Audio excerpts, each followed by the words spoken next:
On this video, I'm going to continue reading from the essays written by Waldo Emerson in the 1800s. Thank you for taking the time out of your busy schedule to join me as I read this amazing book. I look forward to hearing from you. Please share your thoughts, your comments, your feedback, your insights. I very much look forward to hearing from you. Please subscribe if you haven't already, and please press the like or dislike button. It's much appreciated. This particular set of essays discusses emancipation and the heated debates that went on back then, around about 1840s, during that period, during that era. Please feel free to share your thoughts, your comments, your insights. It means a lot to me. Emancipation in the British West Indies. Emerson delivered this address in the courthouse in Concord on August 1st, 1844. Many people in Concord were reluctant to have such a controversial subject discussed at a public meeting. It is said that Thoreau arranged a meeting at which Emerson spoke and rang the bell to summon the audience to the courthouse. There a captive sat in chains, crooning ditties treasured well. From his Afric's torrid plains, sole estate his sire bequeathed. Helpless sire to helpless son was the wailing song he breathed, and his chain when life was done.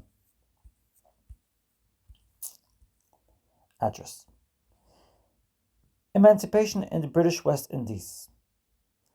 Friends and fellow citizens, we are met to exchange congratulations on the anniversary of an event singular in the history of civilization, a day of reason, of the clear light, of that which makes us better than a flock of birds and beasts, a day which gave the immense fortification of a fact, of gross history to ethical abstractions. It was the settlement, as far as a great empire was concerned, of a question on which almost every leading citizen in it had taken care to record his vote, one which for many years absorbed the attention of the best and most eminent of mankind. I might well hesitate, coming from other studies, and without the smallest claim to be a special laborer in this work of humanity, to undertake to set this matter before you, which ought rather to be done by a strict cooperation of many well-advised persons. But I shall not apologize for my weakness. In this cause, no man's weakness is any prejudice. It has 1,000 sons. If one man cannot speak, 10 others can, and whether by the wisdom of his friends or by the folly of adversaries, by speech and by silence, by doing and by omitting to do, it goes forward. Therefore I will speak, or not I. Put but the might of liberty in my weakness. The subject is said to have the property of making dull men eloquent. It has been in all men's experience a marked effect of the enterprise in behalf of Africa to generate an overbearing and defying spirit. The institution of slavery seems to its opponent to have but one side, and he feels that none but a stupid or a malignant person can hesitate on a view of the facts. Under such an impulse, I was about to say, if any cannot speak or cannot hear the words of freedom, let him go hence. I had almost said, creep into your grave, the universe has no need of you. But I have thought better. Let him not go, when we consider what remains to be done for this interest in this country. The dictates of humanity make us tender of such as are not yet persuaded. The heart of selfishness is to be borne with. Let us withhold every reproachful and, if we can, every indignant remark. In this cause, we must renounce our temper and the risings of pride. If there be any man who thinks to ruin of a race of men a small matter, compared with the last decoration and completions of his own comfort, who would not so much as part with his ice cream to save them from rapine and manacles? I think I must not hesitate to satisfy that man that also his cream and vanilla are safer and cheaper by placing the Negro nation on a far footing, on a fair footing, than by robbing them. If the Virginian piques himself on the picturesque luxury of his vassalage, on the heavy Ethiopian manners of his house servants, their silent obedience, their hue of bronze, their turbaned heads, and would not exchange them for the more intelligent but precarious hired service of whites, I shall not refuse to show him that when their free papers are made out, it will still be their interest to remain on his estate, and the oldest planters of Jamaica are convinced that it is cheaper to pay wages than to own the slave. The history of mankind interests us only as it exhibits a steady gain of truth and right in the incessant conflict which it records between the material and the moral nature. From the earliest monuments it appears that one race was victim and served the other races.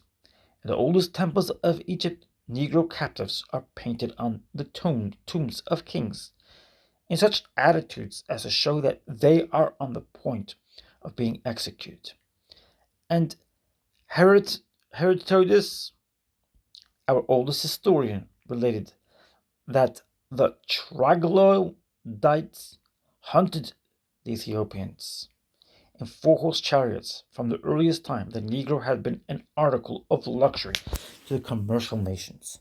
So has it been down to the day that has just dawned on the world. Language must be raked. The secrets of slaughterhouses and infamous holes that cannot front the day must be ransacked to tell what Negro slavery has been. These men are our benefactors, as they are producers producers of corn and wine, of coffee, of tobacco, of cotton, of sugar, of rum and brandy. Gentle enjoyers themselves and producers of comfort and luxury for the civilized world. They are seated in the finest climates of the globe, children of the sun. I am heartsick when I read how they came there, and how they are kept there. Their cause was left out of the mind and out of the heart of their brothers. The prizes of society, the trumpet of fame, the privileges of learning, of culture, of religion, the decencies and joys of marriage, honor, obedience, personal authority, and a perpetual amelioration into a finer civility. These were for all, but not for them. For the Negro was a slave ship to begin with, in whose filthy hold he sat in irons, unable to lie down, bad food and insufficiency of that. Disfranchisement, no property in the rags that covered him, no marriage, no right in the poor black woman that cherished him in her bosom, no right to the children of his body, no security from the humors, none from the crimes, none from the appetites of his master, toil, famine, insult, and flogging, and when he sank in the furrow, no wind of good fame blew over him, no priest of salvation visited him with glad tidings. But when he went down to death with dusky dreams of African shadow catchers and obeahs hunting him, very sad was the Negro tradition that the Great Spirit in the beginning offered the black man whom he loved better than the buckra or white his choice of two boxes, a big and a little one. The black man was greedy and chose the largest. Quote, the buckra box was full up with pen, paper, and whip, and the Negro box with hoe and bill, and hope and bill for Negro to this day. End quote. But the crude element of good in human affairs must work and ripen, in spite of whips and plantation, laws and West Indian interests. Conscience rolled on its pillow and could not sleep. We sympathize very tenderly here with the poor aggrieved planter, of whom so many unpleasant things are said. But if we saw the whip applied to old men, to tender women, and undeniably, though I shrink to say so, pregnant women, set in a treadmill for refusing to work, when not they, but the eternal law of animal nature refused to work, if we saw men's blacks flayed with cowhides, and quote, hot rum poured on, superinduced with brine or pickle, rubbed in with a corn husk in the scorching heat of the sun. End quote. If we saw the runaways hunted with bloodhounds into swamps and hills, and in cases of passion, a planter throwing his negro into a copper of boiling cane juice, if we saw these things with eyes, we too should wince. They are not pleasant sights. The blood is moral, the blood is anti slavery. It runs cold in the veins, the stomach rises with disgust and curses slavery. Well, so it happened. A good man or woman, a country boy or girl, it would so fall out once in a while, saw these injuries, and had the indiscretion to tell of them. The horrid story ran and flew. The winds blew it all over the world. They who heard it asked their rich and great friends if it was true, or only missionary lies. The richest and greatest, the Prime Minister of England, the King's Privy Council, were obliged to say that it was too true. It became plain to all men, the more this business was looked into, that the crimes and cruelties of the slave traders and slave owners could not be overstated. The more it was searched, the more shocking anecdotes came up, things not to be spoken. How human persons who were informed of the reports insisted on proving them. Granville Sharp was accidentally made acquainted with the sufferings of his slave, whom a West Indian planter had brought with him to London and had beaten with a pistol on his head so badly that his whole body became diseased, and the man useless to his master, who left him to go whither he pleased. The man applied to Mr. William Sharp, a charitable surgeon, who tended the diseases of the poor. In process of time, he was healed. Granville Sharp found him at his brother's and procured a place for him in an apothecary's shop. The master accidentally met his recovered slave and instantly endeavored to get possession of him. Sharp protected the slave, and consulting with the lawyers, they told Sharp the laws were against him. Sharp would not believe it. No prescription on earth could ever render such iniquities legal, but the decisions are against you, and Lord Mansfield, now Chief Justice of England, leans to the decisions.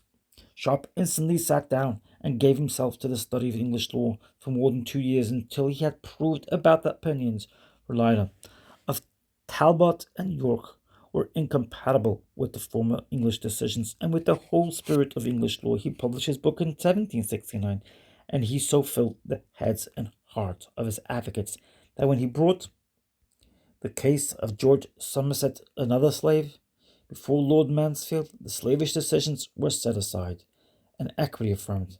There is a sparkle of God's righteousness in Lord Mansfield's judgment, which does the heart good. Very unwilling had that great lawyer been to reverse the late decisions. He suggested twice from the bench in the course of the trial how the question might be got rid of, but the hint was not taken. The case was adjourned. Again and again, the judgment delayed.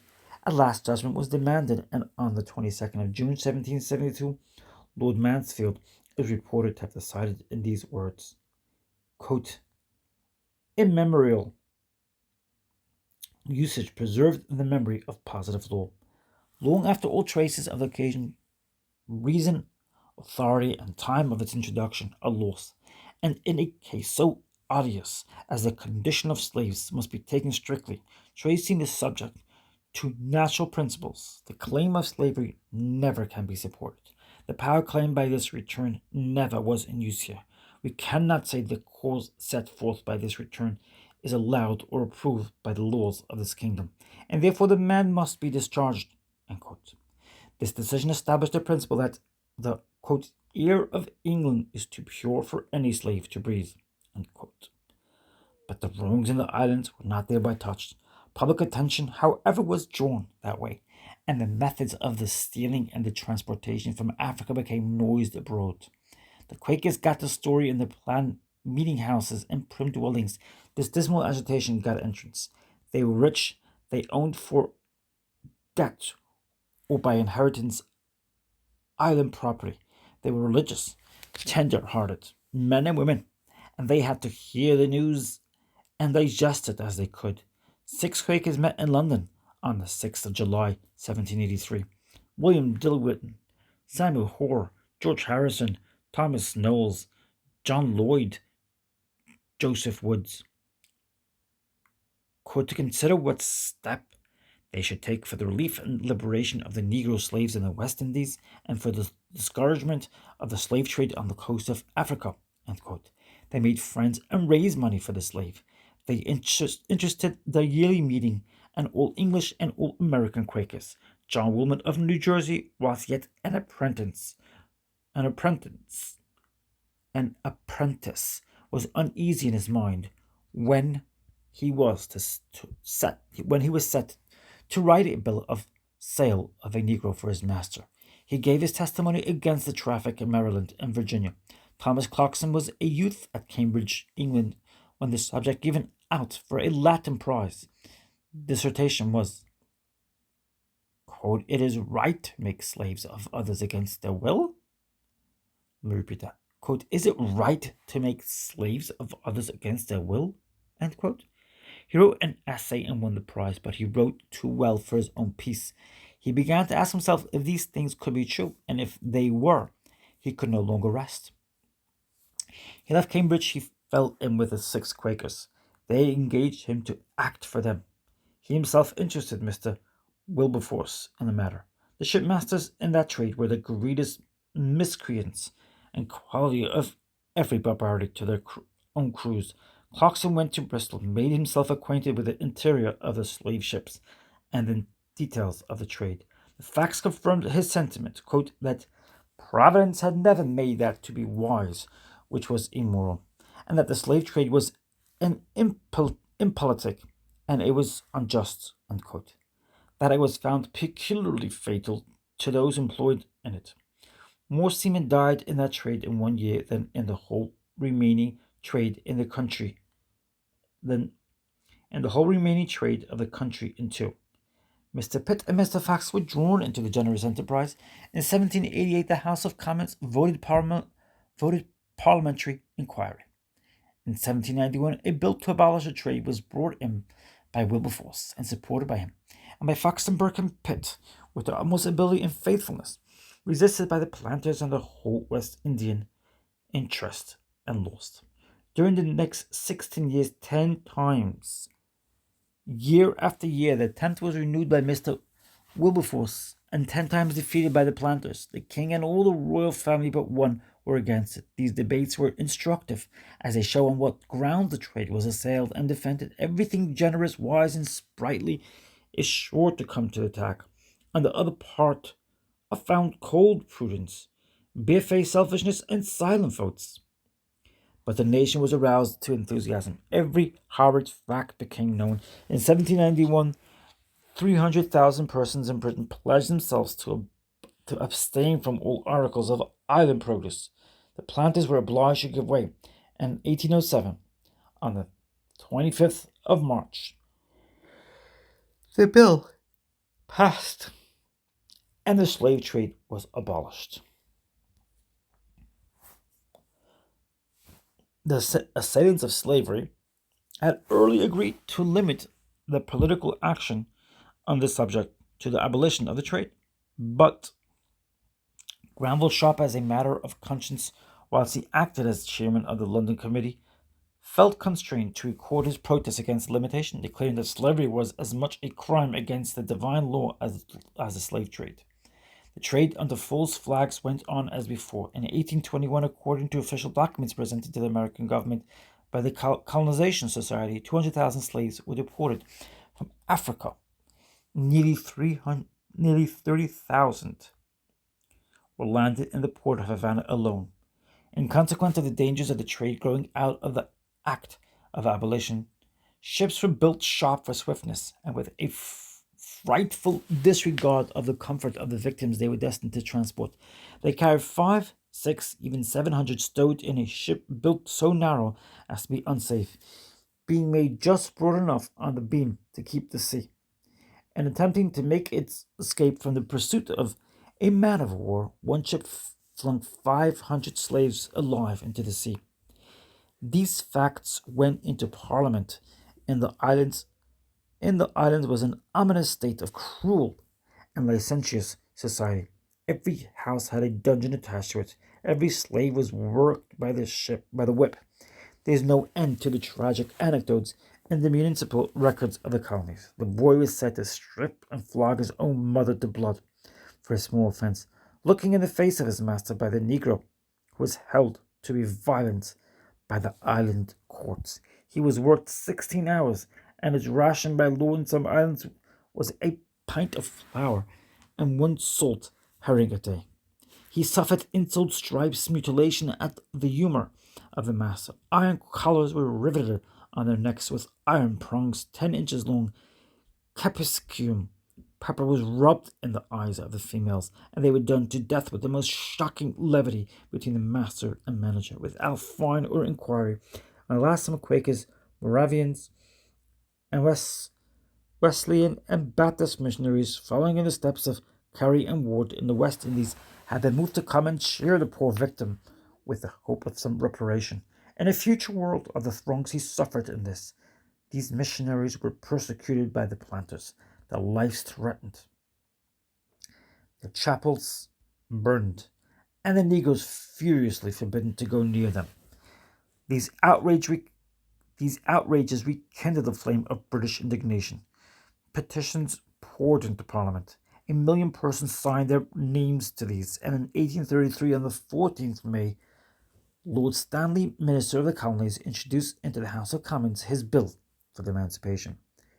The scheme of the minister, with such modification as it received in the legislature, proposed gradual emancipation, that on 1st August 1834, all persons now slaves should be entitled to be registered as apprenticed laborers, and to acquire thereby all the rights and privileges of free men, subject to the restriction of laboring under certain conditions.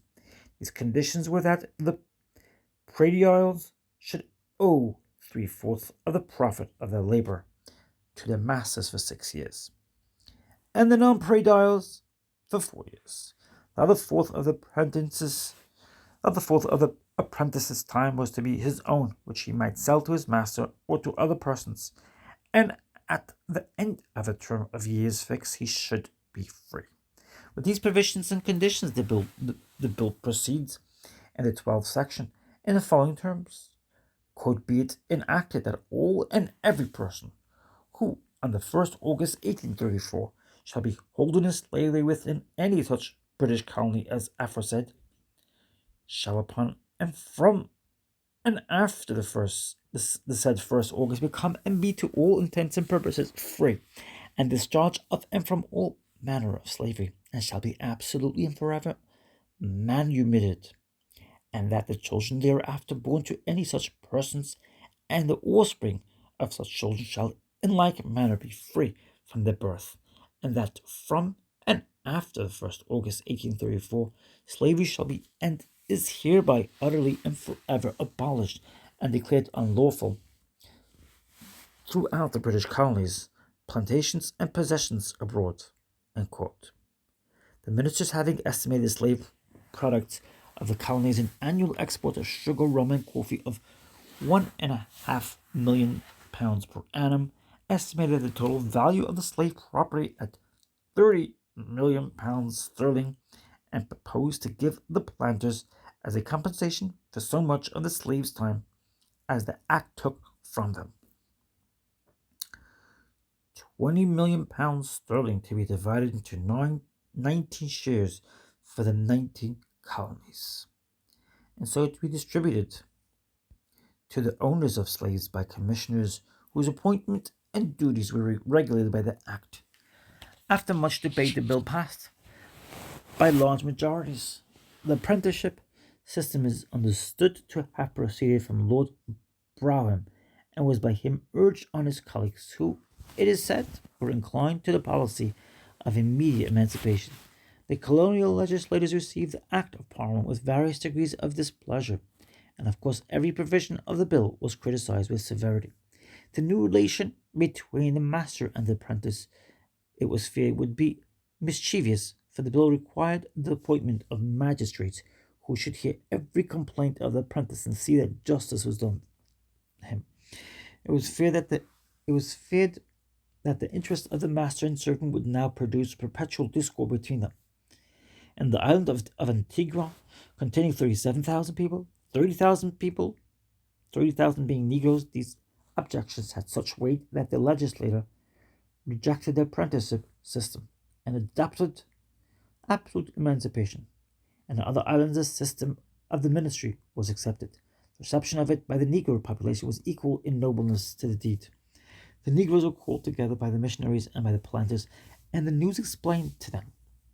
On the night of the 31st July, they met everywhere at their churches and chapels, and at midnight, when the clock struck 12, on their knees the silent weeping assembly became men. They rose and embraced each other. They cried, they sung, they prayed, they were filled with joy. But there was no riot, no feasting. I have never read anything in history more touching than the moderation of the Negroes. Some American captains left the shore and put to sea, anticipating insurrection and general murder. With far different thoughts, the Negroes spent the hour in their huts and chapels. I will not repeat to you the well-known paragraph in which Messrs. Foam and Kimball, the commissioners sent out in the year 1837 by the American Anti-Slavery Society, described the occurrences of that night in the island of Antigua. It has been quoted in every newspaper, and Dr. Channing has given it additional fame. But I must be indulged in quoting a few sentences from the pages that follow it, narrating the behavior of the emancipated people on the next day. Quote, the 1st of August came on Friday, and a release was proclaimed from all work until the next Monday. The day was chiefly spent by the great mass of the Negroes in the churches and chapels. The clergy and missionaries throughout the island were actively engaged, seizing the opportunity to enlighten the people on all the duties and responsibilities for their new relation, and urging them to the attainment of that higher liberty with which Christ maketh his children free. In every quarter we were assured the day was like a Sabbath. Work had ceased, the hum of business was still. Tranquility pervaded the towns and country. The planters informed us that they went to the chapels. The chapels, where their own people were assembled, greeted them, shook hands with them, and exchanged the most hearty good wishes. At Grace Hill, there were at least 1,000 persons around the Moravian chapel who could not get in. For once, the house of God suffered violence, and the violent took it by force. At Grace Bay, the people, all dressed in white, formed a procession and walked arm in arm into the chapel. We were told that the dress of the Negroes on that occasion was uncommonly simple and modest. There was not the least disposition to gaiety. Throughout the island there was not a single dance known of either day or night, nor so much as a fiddle played. Unquote. On the next Monday morning, with very few exceptions, every Negro on every plantation was in the field at his work.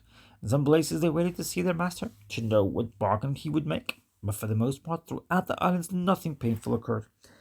In June 1835, the ministers, Lord Aberdeen and Sir George Grey, declared to the Parliament that the system worked well, that now for 10 months, from 1st August 1834, no injury or violence had been offered to any white, and only one black had been hurt in 800,000 Negroes.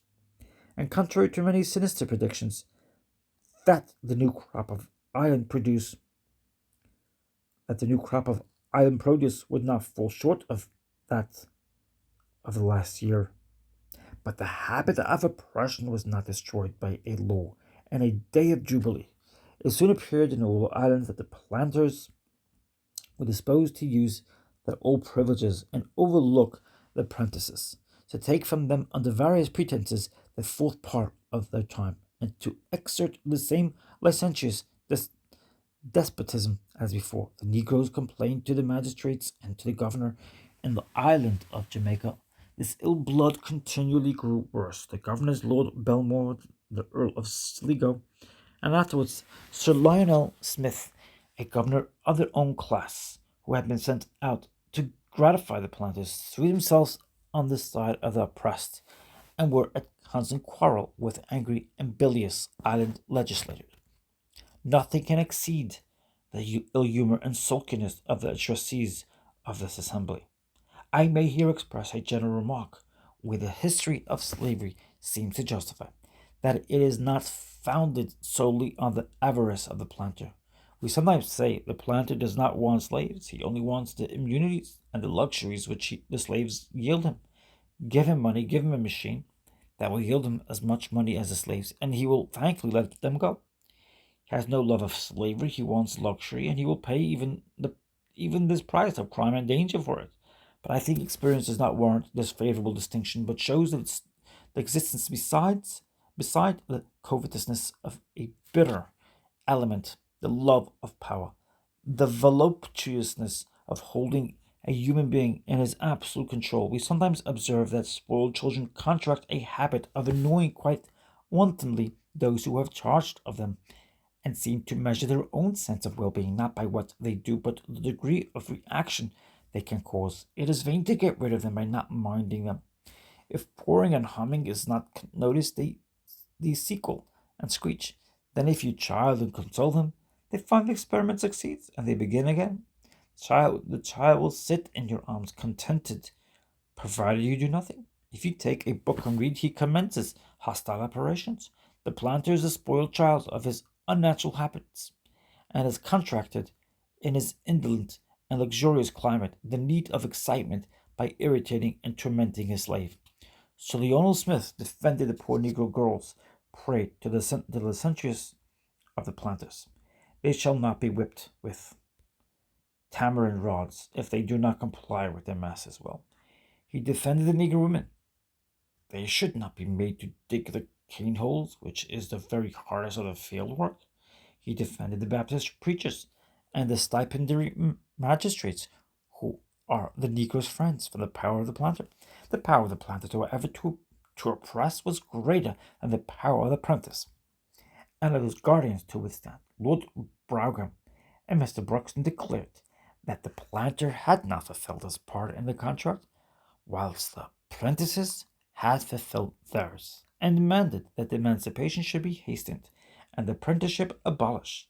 Parliament was compelled to pass additional laws for the defense and security of the Negro, and in ill humor at these acts, the great island of Jamaica, with a population of 500,000 and 800,000 Negroes, in 1838 resolved to throw up the 2 remaining years of apprenticeship and to emancipate absolutely on the 1st August 1838 in British Guiana. In Dominica, the same resolution had been earlier taken with more goodwill, and the other islands fell into the measure, so that on the 1st August 1838 the shackles dropped from every British slave. The accounts which we have from all parties, both from the planters and those two who were originally most opposed to the measure, and from the new freemen, are the most satisfactory kind. The manner in which the new festival was celebrated brings tears to the eyes. The 1st of August 1838 was observed in Jamaica as a day of thanksgiving and prayer. Sir Lionel Smith, the governor, writes to the British ministry, quote, "It is impossible for me to do justice to the good order, decorum, and gratitude which the whole laboring population manifested on that happy occasion. Though joy beamed on every countenance, it was throughout tempered with solemn thankfulness to God, and the churches and chapels were everywhere filled with these happy people in humble offering of praise." End quote. The Queen, in her speech to the Lords and Commons, praised the conduct of the emancipated population, and in 1840, Sir Charles Metcalfe, the new governor of Jamaica, in his address to the Assembly, expressed himself to that late exasperated body in these terms, quote, "All those who are acquainted with the state of the island know that our emancipated population are as free, as independent in their country, as well conditioned, as much in the enjoyment of abundance, and as strongly sensible of the blessings of liberty, as any that we know of in any country. All these qualifications and distinctions of color have ceased. The men of all colors have equal rights in law and an equal footing in society, and every man's position is settled by the same circumstances which regulate that point in other free countries. Where no difference of color exists, it may be asserted, without fear of denial, that the former slaves of Jamaica are now as secure in all social rights as free-born Britons. End quote. He further described the erection of numerous churches, chapels, and schools with a new population, which the new population required, and adds that more are still demanded. The legislator, in their reply, echo the government statement and say, quote, the peaceful demeanor of the emancipated population redounds to their own credit and affords a proof of their continued comfort and prosperity. End quote. I said this event is signal in the history of civilization. There are many styles of civilization, and not one only. Ours is full of barbarities. There are many faculties in man, each of which takes its turn of activity, and that faculty which is paramount in any period and exerts itself through the strongest nation determines the civility of that age, and each age thinks its own the perfection of reason. Our culture is very cheap and intelligible. Unroof any house, and you shall find it. The well-being consists in having a sufficiency of coffee and toast, with a daily newspaper, a well-glazed parlor, with marbles, mirrors, and centrable, and the excitement of a few parties and a few rides in a year. Such is one house, such are all. The owner of a New York manor imitates the mansion and equipage of the London nobleman. The Boston merchant rivals his brother of New York, and the villages copy Boston. There have been nations elevated by great sentiment, such was the civility of Sparta and the Doritos race, while it was defective in some of the chief elements of ours. That of Athens again lay in an intellect dedicated to beauty, that of Asia minor in poetry, music, and arts, that of Palestine in piety, that of Rome in military arts and virtues, exalted by a prodigious magnanimity, that of China and Japan in the last exaggeration of decorum and etiquette. Our civility, England, determines the style of, and as much as England is the strongest of the family of existing nations, and as we are the expansion of that people, it is that a trading nation. It is a shopkeeping civility. The English lord is a retired shopkeeper and has the prejudices and timidities of that profession. We are shopkeepers and have acquired the vices and virtues that belong to trade. We paddle, we truck, we sail, we row, we ride in cars, we creep in teams, we go in canals to market and for the sale of goods. The national aim and employment streams into our ways of thinking, our laws, our habits, and our manners. The customer is the immediate jewel of our souls. Him we flatter, him we feast, compliment, vote for, and will not contradict. It was, or seemed, the dictate of trade to keep the Negro down. We had found a race who were less warlike and less energetic shopkeepers than we, who had very little skill in trade. We found it very convenient to keep them at work, since by the aid of a little whipping, we could get their work for nothing but their board and the cost of whips. What if it cost a few unpleasant scenes on the coast of Africa? That was a great way off, and the scenes could be endured by some sturdy, unscrupulous fellows, who could go for his wages and bring us the men, and need not trouble our ears with the disagreeable particulars. If any mention was made of homicide, menace, adultery, and intolerable tortures, we would let the church bells ring louder, the church organ swell its peal, and drown the hideous sound. The sugar they raised was excellent. Nobody tasted blood in it. The coffee was fragrant. The tobacco was incensed. The brandy made nations happy. The cotton clothed the world. What? All raised by these men, and no wages? Excellent. What a convenience. They seem created by Providence to bear the heat and the whippings and make these fine articles. But unhappily, most unhappily, gentlemen, man is born with intellect as well as with a love of sugar, and with a sense of justice as well as a taste for strong drink. These ripened as well as those. You could not educate him. You could not get any poetry, any wisdom, any beauty in woman, any strong and commanding character in man, but these absurdities would still come flashing out these absurdities of demand for justice, a generosity for the weak and oppressed. Unhappily, too, for the planter, the laws of nature are in harmony with each other. That which the head and the heart demand is found to be in the long run for what the grossest calculator calls his advantage. The moral sense is always supported by the permanent interest of the parties. Else, I know not how, in our world, any good would ever get done. It was shown to the planters that they, as well as the Negroes, were slaves, that though they paid no wages, they got very poor work, that their estates were ruining them under the finest climate, and that they needed the severest monopoly laws at home to keep them from bankruptcy. The oppression of the slave recoiled on them. They were full of vices that children were lumps of pride, sloth, sensuality, and rottenness. The position of women was nearly as bad as it could be, and like other robbers, they could not sleep in security. Many planters have said since the emancipation that before that day, they were the greatest slaves on the estates. Slavery is no scholar, no improver. It does not love the whistle of the railroad. It does not love the newspaper, the mailbag, colleague, a book, or a preacher who has the absurd whim of saying what he thinks. It does not increase the white population. It does not improve the soil. Everything goes to decay. For these reasons, the islands proved bad customs to England. It was very easy for manufacturers less shrewd than those of Birmingham and Manchester to see that if the state of things in the islands were altered, if the slaves had wages, the slaves would be clothed, would build houses, would fill them with tools, with pottery, with crockery, with hardware. And Negro women love fine clothes as well as white women. And every naked Negro of those thousands, they saw a future customer. Meantime, they saw further that the slave trade, by keeping in barbarism the whole coast of eastern Africa, deprived them of countries and nations of customers.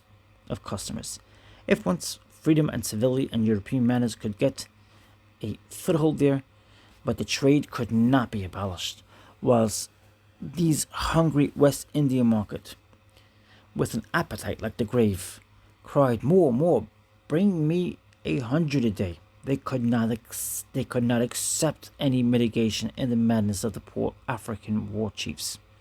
These considerations opened the eyes of the dullest in Britain. More than this, the West Indian estate was owned or mortgaged in England, and the owner and the mortgage had very plain intimations that the feeling of English liberty was gaining every hour new mass and velocity, and the hostility to such as resisted it would be fatal.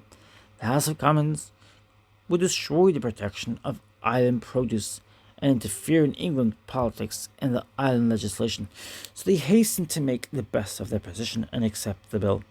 These considerations, I doubt not, had their weight.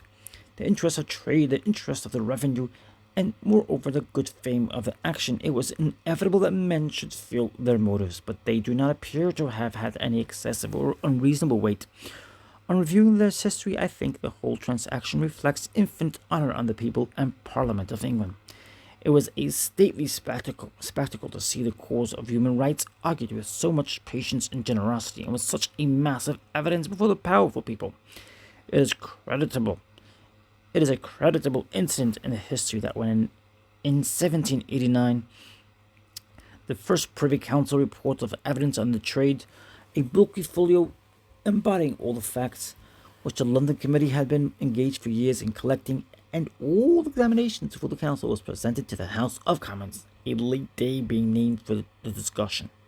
In order to give members time, Mr. Wilberforce, Mr. Pitt, the Prime Minister, and other gentlemen took advantage of the postponement to retire into the country to read the report. For months and years the bill was debated with some consciousness of the extent of its relations by the first citizens of England. For most men of the earth, every argument was weighed, every particle of evidence was sifted, laid in the scale, and at last the right triumph of the poor man was vindicated and the press was flung out. I know that England has the advantage of trying the question at a wide distance from the spot where the nuisance existed. The planters are not, excepting in rare examples, members of the legislature. the extent of the empire, and the magnitude and number of other questions crowding into court keep this one in balance and prevent it from obtaining that ascendancy, and being urged with that intemperance which a question of property tends to acquire. There are causes in the composition of the British legislature and the relation of its leaders to the country and to Europe, which exclude much of its pitiful and injurious in other legislative assemblies.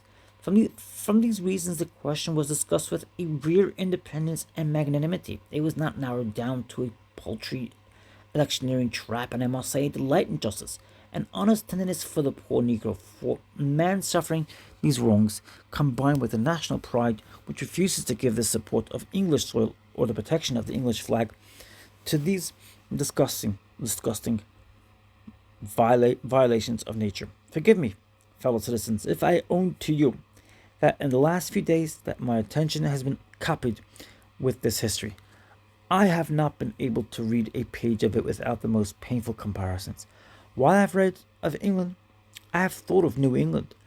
Whilst I have meditated in my solitary walks on the magnanimity of the English bench and Senate, reaching out the benefit of the law to the most helpless citizen in a worldwide realm, I found myself oppressed by other thoughts as I have walked in the pastures and along the edge of woods. I could not keep my imagination on these agreeable figures, for other images that intruded on me. I could not see the great vision of the patriots and senators who have adopted the slaves cause they turned their backs on me.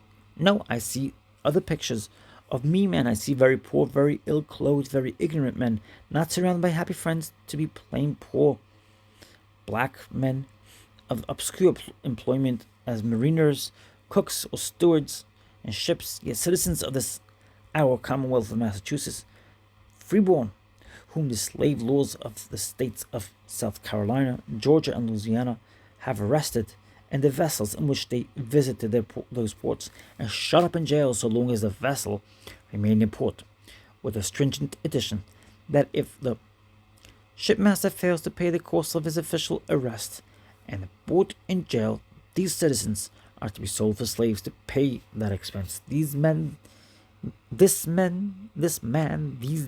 I see, and no law to save them. Fellow citizens, this crime will not be hushed up any longer. I have learnt that a citizen of Nantucket walking in New Orleans found a freedom citizen of Nantucket, a man too of great personal worth, and as it happened very dear to him, as having saved his own life, working chained in the streets of that city, kidnapped by such a process as this, in the sleep of the laws, the private interference of two excellent citizens of Boston, has, I have ascertained, rescued several natives of the state from the southern prisons. Gentlemen, I thought the deck of a Massachusetts ship was as such the territory of Massachusetts as the floor on which we stand. It should be as sacred as a temple of God. The poorest fishing smack that floats under the shadow of an iceberg in the Northern Sea or hunts whale in the Southern Ocean, should be encompassed by her laws with comfort and protection as much as within the arms of Cape Ann or Cape Cod. And this kidnapping is suffered within our own land and federation, whilst the fourth article of the Constitution of the United States ordains in terms that, quote, the citizens of each state shall be entitled to all privileges and immunities of citizens in the several states, end quotes. If such a damnable outrage can be committed on the person of a citizen with impunity, let the governor break the broad seal of the state. He bears the sword in vain. The governor of Massachusetts is a trifler. The state house in Boston is a playhouse. The general court is a dishonored body. If they make laws which they cannot execute, the great-hearted Puritans have left no posterity. The rich men may walk in State Street, but they walk without honor, and the farmers may brag their democracy in the country, but they are disgraced men. If the state has no power to defend its own people in its own shipping because it has delegated that power to the federal government, has it no representation in the federal government? Are those men dumb? I am no lawyer and cannot indicate the forms applicable to the case, but here is something which transcends all forms. Let the senators and representatives of the state, containing a population of 1 million freemen, go in a body before the Congress and say that they have a demand to make on them, so imperative that all functions of government must stop until it is satisfied. If ordinary legislation cannot reach it, then extraordinary must be applied. The Congress should instruct the President to send to those parts of Charleston, Savannah, and New Orleans such orders and such force as should release forthwith all such citizens of Massachusetts as were holden in prison without the allegation of any crime, and should set on foot the strictest inquisition to discover where such persons brought into slavery by these local laws at any time heretofore may now be. First, and then let order be taken to indemnify all such as have been incarcerated. As for dangers to the Union from such demands, the Union already is at an end. When the first citizen of Massachusetts is thus outraged, it is an union and covenant which the state of Massachusetts agrees to be imprisoned, and the state of Carolina to imprison? Gentlemen, I am loath to say harsh things, and perhaps I know too little of politics for the smallest weight to attach to any censure of mine, but I am at a loss how to characterize the tameness and silence of the 2 senators and the 10 representatives of the state of Washington. To what purpose have we clothed each of those representatives with the power of 70,000 persons, and each senator with near 500,000, if they are to sit dumb at their desks and see their constituents captured and sold perhaps to gentlemen sitting by them in the hall? There is a scandalous rumor that has been swelling louder over late years, perhaps wholly false, that members are bullied into silence by sudden gentlemen. It is so easy to omit to speak, or even to be absent when delicate things are to be handled. I may as well say what all men feel. What that was our very amiable and very innocent representatives and senators at Washington are accomplished lawyers and merchants, and very eloquent at dinners, and at caucuses there's a disastrous want of men from New England. I would gladly make exceptions, and you will not suffer me to forget one eloquent old man in whose veins the blood of Massachusetts rolls, and who singly has defended the freedom of speech and the rights of the free against the usurpation of the slaveholder. But the reader of congressional debates in New England is perplexed to see with what admirable sweetness and patience the majority of the free states are schooled and ridden by the minority of slaveholders. What if we should send thither, representatives who were a particle less amiable and less innocent? I entreat you, sirs, let not this stain attach, let not this misery accumulate any longer. If the managers of our political parties are too prudent and too cold, if most unhappily the ambitious class of young men and political men have found out that these neglected victims are poor and without weight, that they have no graceful hospitalities to offer, no valuable business to throw into any man's hand, no strong vote to cast at the elections, and therefore may with impunity be left in their chains or to the chance of chains, then let the citizens in their primary capacity take up their cause on this very ground, and say to the government of the state and of the Union, the government exists to defend the weak and the poor and the injured party. The rich and the strong can better take care of themselves, and as an omen and assurance of success, I point you to the bright example which England set you on this day 10 years ago. There are other comparisons and other imperative duties which come sadly to mind, but I do not wish to darken the hours of this day by crimination. I turn gladly to the rightful theme, to the bright aspects of the occasion. This event was a moral revolution. The history of it is before you. Here was no prodigy, no fabulous hero, no Trojan horse, no bloody war, but all was achieved by plain means of plain men, working not under a leader but under a sentiment. Other revolutions have been the insurrection of the oppressed. This was the repentance of the tyrant. It was the masters revolting from their mastery. The slaveholder said, I will not hold slaves. The end was noble and the means were pure. Hence the elevation and pathos of the chapter of history. The lives of the advocates are pages of greatness, and the connection of the eminent senators with this question constitution with this question constitutes the immortalizing moments of those men's lives. The bare enunciation of the thesis at which the lawyers and legislators arrived gives a glow to the heart of the reader. Lord Chancellor Northington, and the author is the author of the famous sentence, quote, as soon as any man puts his foot on English ground, he becomes free, end quote. Quote, I was a slave, end quote, said the Council of Somerset speaking for his client. Quote, for I was in America. I am now in a country where the common rights of mankind are known and regarded. End quote. Granville Sharp filled the ear of the judges with the sound principles that had, from time to time, been affirmed by the legal authorities. Quote, derived power cannot be superior to the power from which it is derived. End quote. Quote, the reasonableness of the law is the soul of the law. End quote. Quote, it is better to suffer every evil than to consent to any. End quote. Out it would come, the God's truth. Out it came like a bolt from a cloud. For all the mumbling of the lawyers, one feels very sensibly in all this history that a great heart and soul are behind there, superior to any man, and making use of each in turn and infinitely attractive to every person according to the degree of reason in his own mind, so that this cause has had the power to draw to it every particle of talent and of worth in England from the beginning.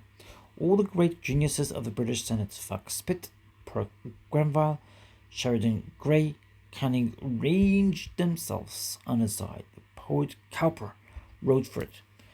Franklin, Jefferson, Washington, and this country all recorded their votes, all men remember the subtlety and the fire of indignation which the quote Edinburgh Review end quote contributed to the cause, and every liberal mind, poet, preacher, moralist, statesman has had the fortune to appear somewhere for this cause.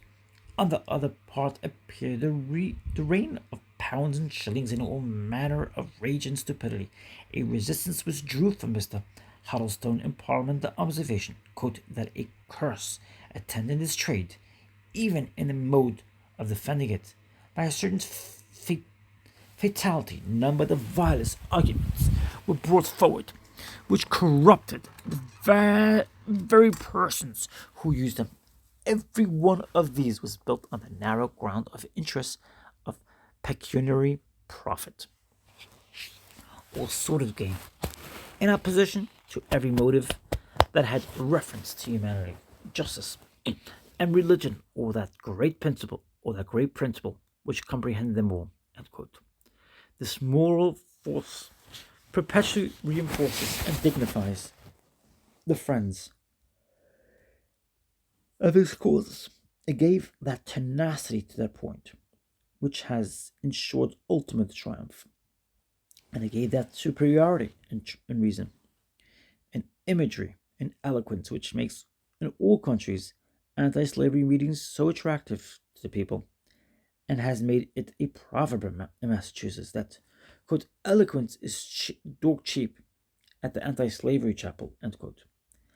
I will say further that we are indebted mainly to this movement and to the continuers of it for the popular discussion of every point of practical ethics and a reference of every question to the absolute standard.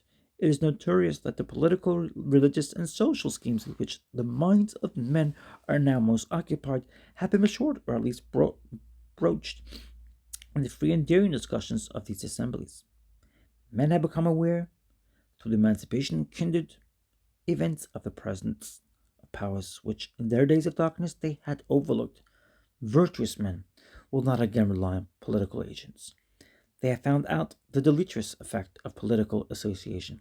Up to this day, we have allowed to statesmen a paramount social standing, and we bow low to them as to the great. We cannot extend this deference to them any longer. The secret cannot be kept that the seats of power are filled by underlinings. ignorant, timid, and selfish to a degree, to destroy all claim, accepting that uncompassion to the society of the just and generous. What happened notoriously to an American ambassador in England, that he found himself compelled to palter and to disguise the fact that he was a slave breeder, happens to men of state. Their vocation is a presumption against them among well meaning people. The superstition respecting power and office is going to the ground. The stream of human affairs flows its own way and is very little affected by the activity of legislators.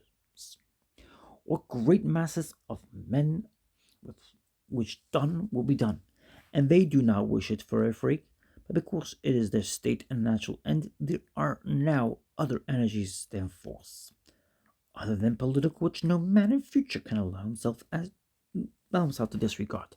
There is direct conversation with and influence. A man is to make himself felt by his proper force. The tendency of things runs steadily to this point, namely to put every man on his merits, and to give him so much power as he naturally exerts, no more, no less. Of course, the timid and base persons, all who are conscious of no worth in themselves and who owe all their places to the opportunities which the older order of things allow them to deceive and defraud men, shudder at the change and would fain silence every honest voice and lock up every house, while liberty and innovation can be pleaded for.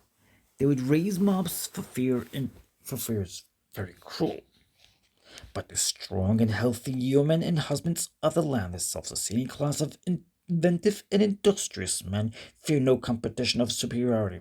Come what will, their faculty cannot be spared. The 1st of August marks the entrance of a new element into modern politics, namely the civilization of the Negro. A man is added to the human family. Not the least effective part of this history of abolition is the annihilation of the old indecent nonsense about the nature of the Negro. In the case of the ship Zong in 1781, whose master had thrown 132 slaves alive into the sea to cheat the underwriters, the first jury gave a verdict in favor of the master and owners. They had a right to do what they had done. Lord Mansfield is reported to have said on the bench, quote, "The matter left to the jury is what it from necessity." The quote, "The matter left to the jury is what it from necessity." For they had no doubt, though it shocks one very much, the cause of slaves was the same as as if horses had been thrown overboard. It is a very shocking case. End quote. But a more enlightened and human opinion began to prevail. Mr. Clarkson, early in his career, made a collection of African productions and manufacturers as specimens of the arts and culture of the Negro, comprising cloths and loom, weapons, polished stones and woods, leather glass dyes, ornaments, soap pipe bowls, and trinkets. These he showed to Mr. Pitt, who saw and handled them with extreme interest. Quote, "On sight of these," end quote, says Clarkson, quote, "many sublime thoughts seemed to rush at once into his mind, some of which he expressed," end quote. Hence appeared to arise a project which was always dear to him, of the civilization of Africa, a dream which forever elevates his fame.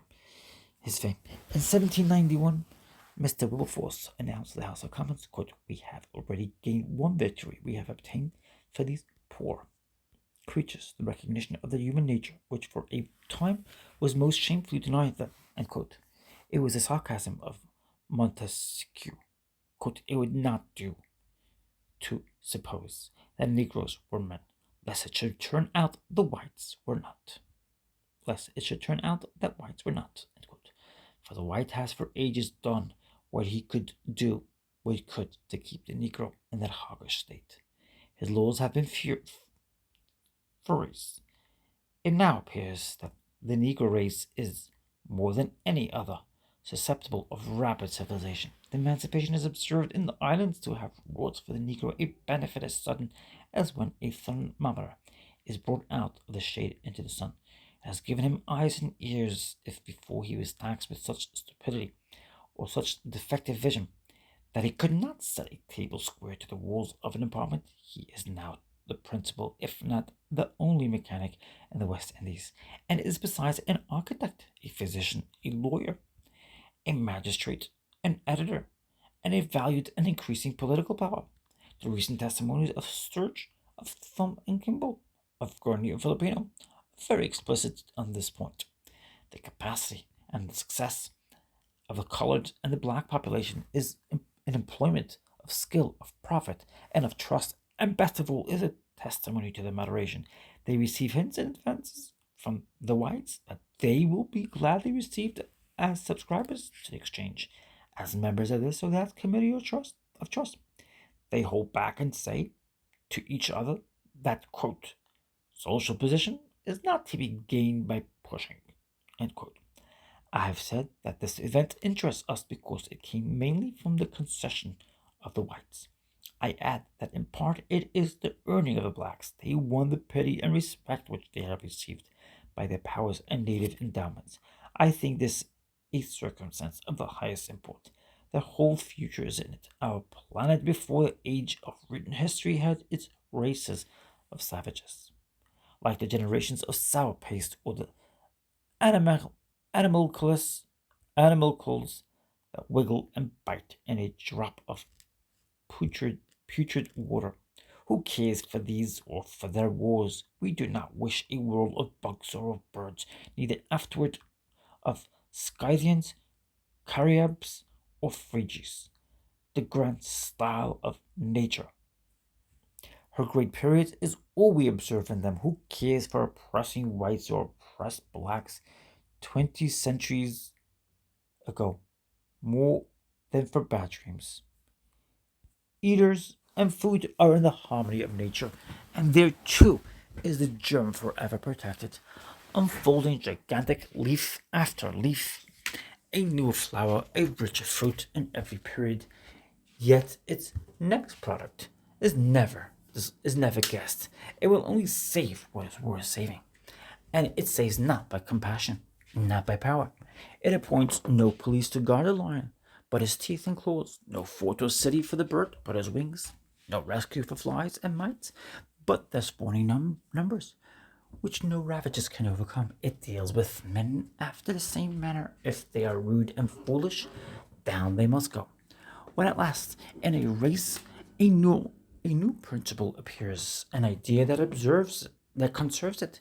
Ideas only save races. If the black man is feeble and not important to the existing races, not on a parity which not on a parity with the best race, the black man must serve and be exterminated. But if the black man carries in his bosom an indispensable element of a new and coming civilization, for the sake of that element, no wrong, no strength, no circumstance can hurt him. He will survive and play his part. So now the arrival in the world of such men as Toussaint and the Haitian heroes, or of the leaders of their race in Barbados and Jamaica, outweighs in good omen all the English and American humanity. The anti-slavery of the whole world is dust. The anti-slavery of the whole world is dust, and the balance before this. The anti-slavery of the whole world is dust, and the balance before this is a poor squeamishness and nervousness. The might and the right are here. Here is the anti-slave. Here is man. And if you have man, black or white, it is an insignificance. The intellect that is miraculous.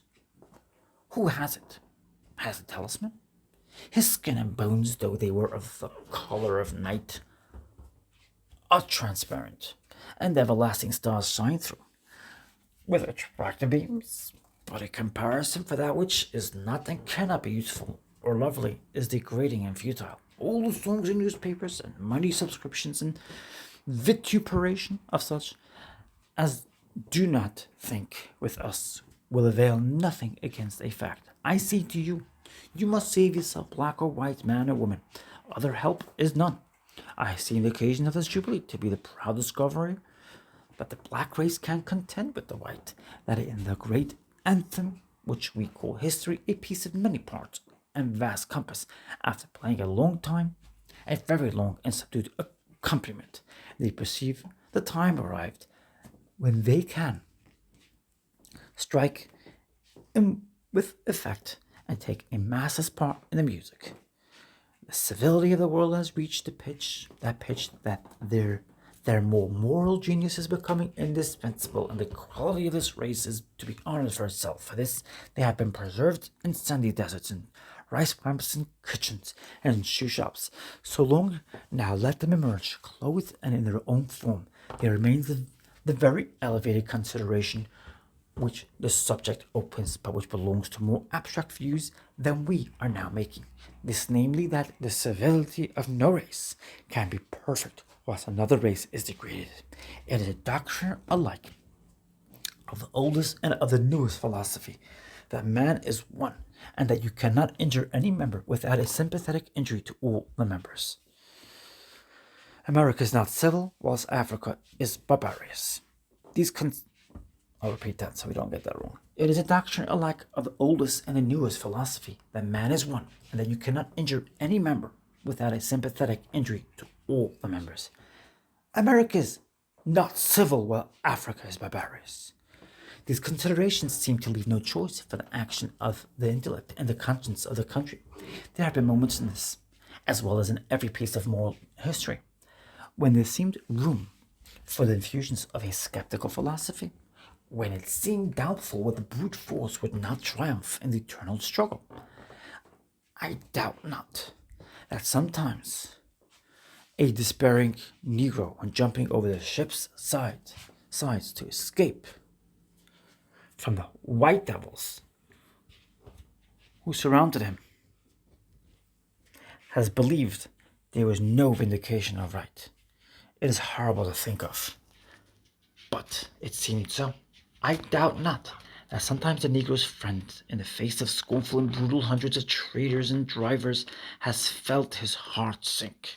Especially, it seemed to me, some degree of despondency is pardonable when he observes the men of conscience and of intellect, his own natural allies and champions, those whose attention should be nailed to the grand objects of this cause, so hotly offended by whatever incidental petulances of infirmities of indiscreet defenders of the Negro, as to permit themselves to be ranged with the enemies of the human race, and names which should be the alarms of liberty and the watchwords of truth are mixed up with all the rotten rabble of selfishness and tyranny. I assure myself that this coldness and blindness will pass away. A single noble wind of sentiment will scatter them forever. I am sure that the good and wise elders, the ardent and generous youth, will not permit what is incidental and exceptional to withdraw that devotion from the essential and permanent characters of the question. There have been moments, I said, when men might be forgiven who doubted. Those moments are past. Seen in masses, it cannot be disputed. There is progress in human society. There is blessed necessity by which the interest of men is always driving them to the right, and again making all crime mean and ugly. The genius of the Saxon race friendly to liberty, the enterprise, the very muscular vigor of this nation, are inconsistent with slavery. The intellect with blazing eye, looking through history from the beginning onward, gazes on this blot and it disappears. The sentiment of right runs very low and indistinct, but ever more articulate, because it is the voice of the universe pronounces freedom. The power that built this fabric of things affirms it in art, and in the history of the 1st of August has made a sign to the ages of his will. The Fugitive Slave Law. This is one of 2 addresses on the same subject by Emerson. He gave the first in Concord on May 3rd, 1851. Fugitive slaves were constantly passing through Concord in those days and were helped on their way by various individuals. The second address, which follows, he delivered at the Tabernacle in New York City on March 4th, 1854. Quote, "Of all we loved and honored, naught save power remains. A fallen angel's pride of thought, still strong in chains.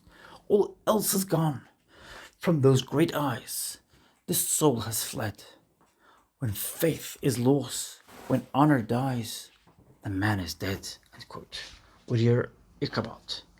Quote, "We had loved him so, followed him, honored him, lived in his mild and magnificent eye, learned his great language, caught his clear accents, made him our pattern to live and to die. Shakespeare was of us, Milton was for us, Burns Shelley were with us. They watch from their graves. He alone breaks from the van and the free men. He alone sinks to the rear, and the slaves. End quote. Browning, the lost leader. The fugitive slave law. I do not often speak to public questions. They are odious and hurtful, and it seems like meddling or leaving your work.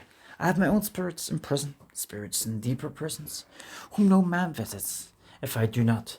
And then I see what havoc it makes with any good mind in dissipated philanthropy. The one thing not to be forgiven to intellectual persons is not to know their own task or to take their ideas from others. From this want of manly rest in their own and rash acceptance of other people's watchwords come the imbecility and fatigue of their conversation. For they cannot affirm these from any original experience, and of course not that with the natural movement and total strength of their nature and talent, but only from their memory, only from their cramped position as standing for their teacher. They say what they would have you believe, but what they do not quite know. My own habitual view is to the well-being of students or scholars, and it is only when the public event affects them that it is very seriously touched me. And it very seriously touches me. And what I have to say is to them, for every man speaks mainly to a class whom he works with and more or less fully represents. It is to these I am beforehand related and engaged in this audience or out of it, to them and not to others. And yet when I say the class of scholars or students, that is a class which comprises in some sort all mankind, comprises every man in the best hours of his life. And in these days not only virtually but actually. For who are the readers and thinkers of 1854? Owing to the silent revolution which the newspaper has wrought. This class has come in this country to take in all classes. Look into the morning trains which from every suburb carry the businessmen to the city, to their shops, counting rooms, workyards, and warehouses. With them enters the car, the newsboy, that humble priest of politics, finance, philosophy, and vision. He unfolds his magical sheets.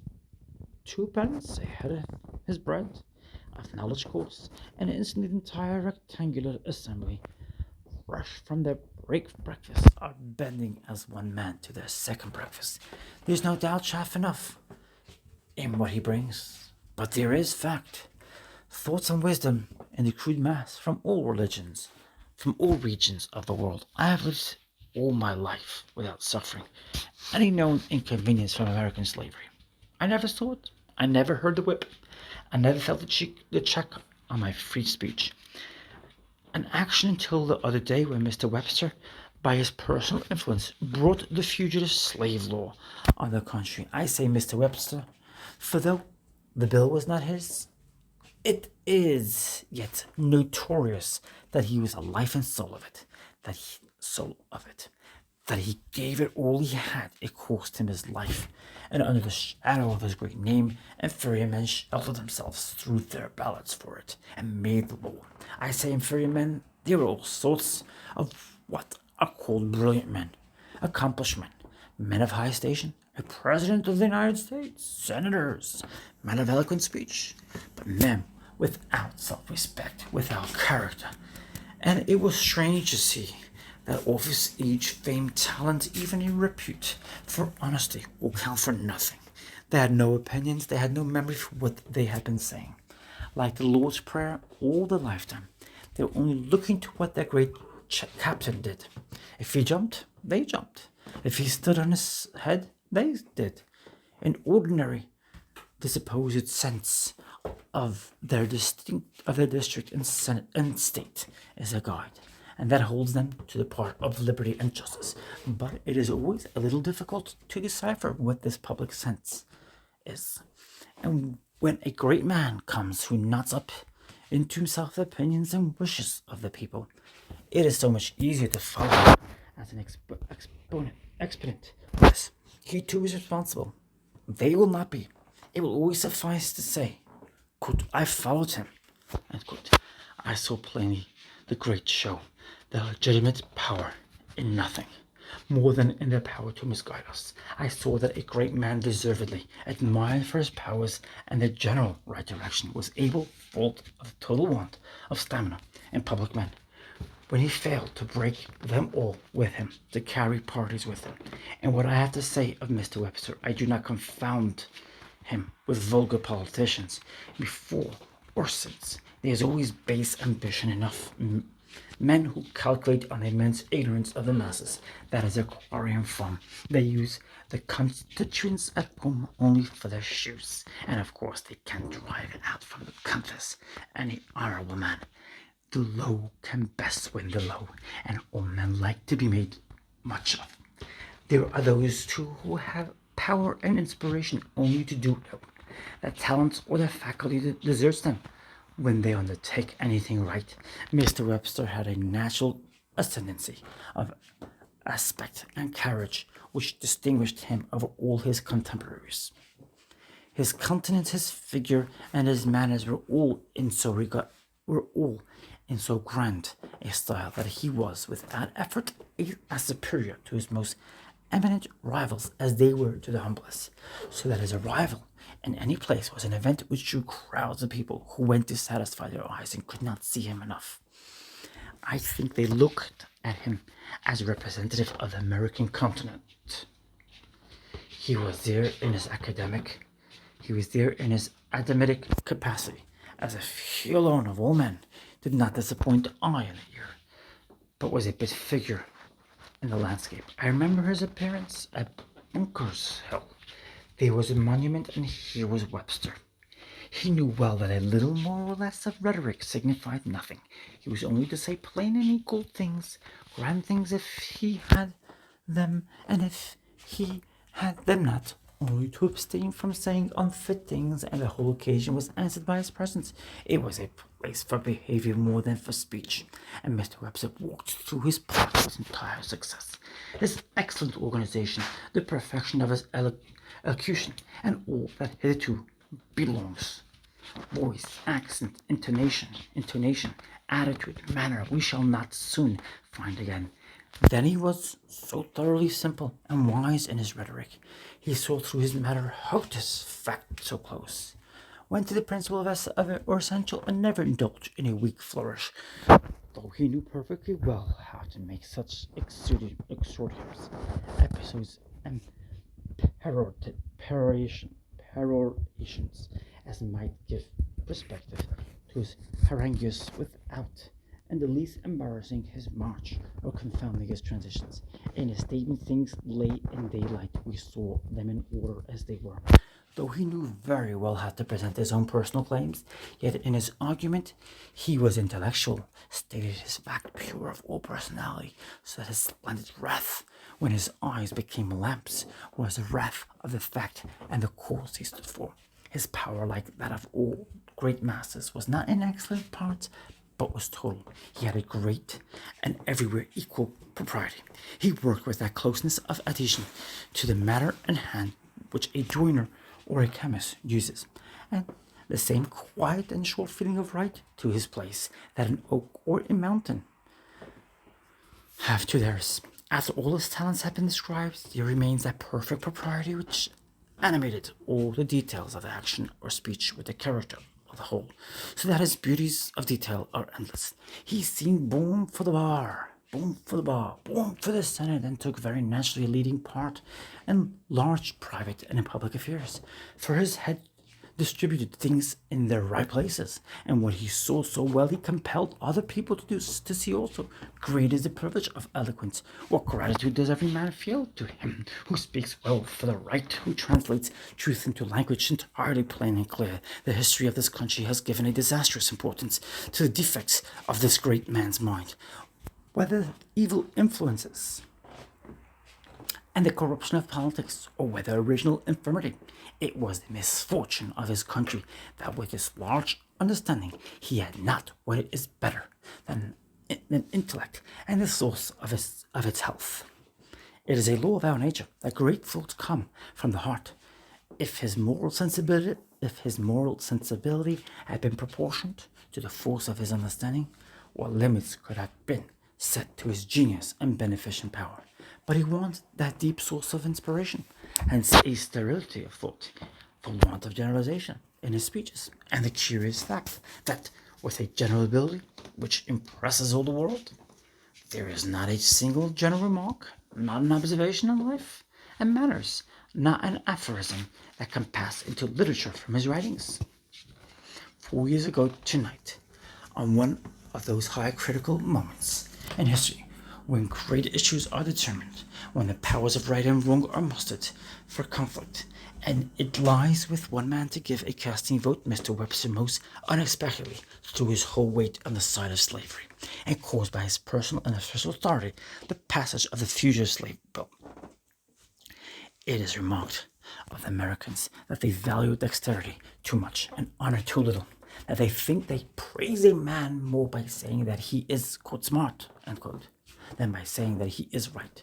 Whether the defect be national or not, it is defect and calamity of Mr. Webster, and it is so far true of his countrymen, namely that the appeal is sure to be made to his physical and mental ability.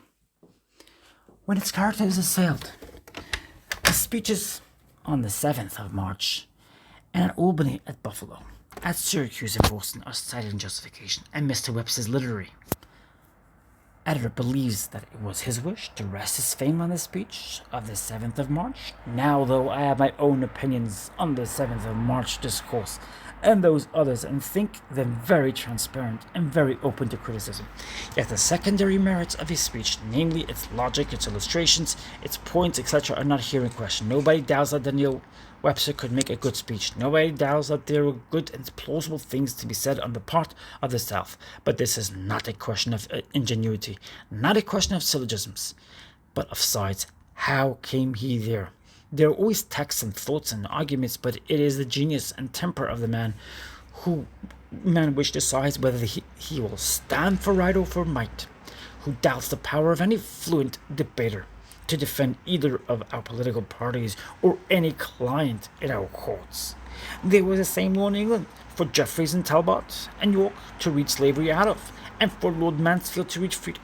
And in this country, one sees that there is always margin enough in the statute for a liberal judge to read one way and a servile judge another. But the question which history will ask is broader. In the final hour, when he was forced by the peremptory necessity of the closing armies to take a side, did he take the part of great principles, the side of humanity and justice, or the side of abuse and oppression and chaos? Mr. Webster decided for slavery, and that when the aspect of the institution was no longer doubtful, no longer feeble and apologetic, and proposing soon to end itself, but when it was strong, aggressive, and threatening an illimitable increase, he listened to state reasons and hopes, and left with much complacency, we are told, the testament of a speech to the astonished state of Massachusetts, vera pro gratis, a ghastly result of all those years of experience and affairs, this, that there was nothing better for the foremost American man to tell his countrymen than that slavery was now at that strength, that they must beat down their conscience and become kidnappers for it. This was like the doleful speech falsely ascribed to the patriot Brutus. Quote, virtue, I have followed thee through life, and I find thee but a shadow, end quote. Here was a question of an immoral law, a question agitated for ages and settled always in the same way by every great jurist, that an immoral law cannot be valid. Cicero, Grotius, Coke, Blackstone, Burlamic Huey, Vatel, Burke, Jefferson do all affirm this, and I cite them, not that they can give evidence to what is indisputable, but because, though lawyers and practical statesmen, the habit of their profession did not hide from them that this truth was the foundation of states. Here was the question: are you for man and for the good of man, or are you for the hurt and harm of man? It was the question whether man shall be treated as leather whether the Negro shall be, as the Indians were in Spanish America, a piece of money, whether the system, which is kind of mill or factory for converting men into monkeys, shall be upheld and enlarged. And Mr. Webster and the country went for the application to these poor men of quadrupled law. People were expecting a totally different course from Mr. Webster. If any man had in that hour possessed the weight with the country which he had acquired, he could have brought the whole country to its senses. But not a moment's pause was allowed. Angry parties went from bad to worse, and the decision of Webster was accompanied with everything offensive to freedom and good morals. There was something like an attempt to debauch the moral sentiment of the clergy and of the youth. Burke said he, quote, would pardon something to the spirit of liberty, end quote. But by Mr. Webster, the opposition to the law was sharply called treason and prosecuted so. He told the people of Boston they must conquer their prejudices. He told the people of Boston, quote, they must conquer their prejudices, end quote. That, quote, agitation of the subject of slavery must be suppressed, end quote. He did it as immoral men usually do, made very low bows to the Christian church, and went through all the Sunday decorums. But when allusion was made to the question of duty and the sanctions of morality, he very frankly said at Albany, quote, some higher law, something exists somewhere between here and the third heaven. I do not know where, end quote. And if the reporters say true, this wretched atheism found some laughter in the company. I said I had never in my life up to this time suffered from the slave institution. Slavery in Virginia or Carolina was like slavery in Africa or the Free Jews for me. There was an old fugitive law, but it had become, or was fast becoming, a dead letter, and by the genius and laws of Massachusetts, inoperative. The new bill made it operative, required me to hunt slaves, and it found citizens in Massachusetts willing to act as judges and captors. Moreover, it discloses the secret of the new times, that slavery was no longer mendicant, but was become aggressive and dangerous. The way in which the country was dragged to consent to this, and the disastrous affection or the miserable cry of union of the men of letters, of the colleagues of educated men, nay, of some preachers of religion, was the darkest passage in the history. It showed that our prosperity had hurt us, and that we could not be shocked by crime. It showed that the old religion and the sense of the right had faded and gone out.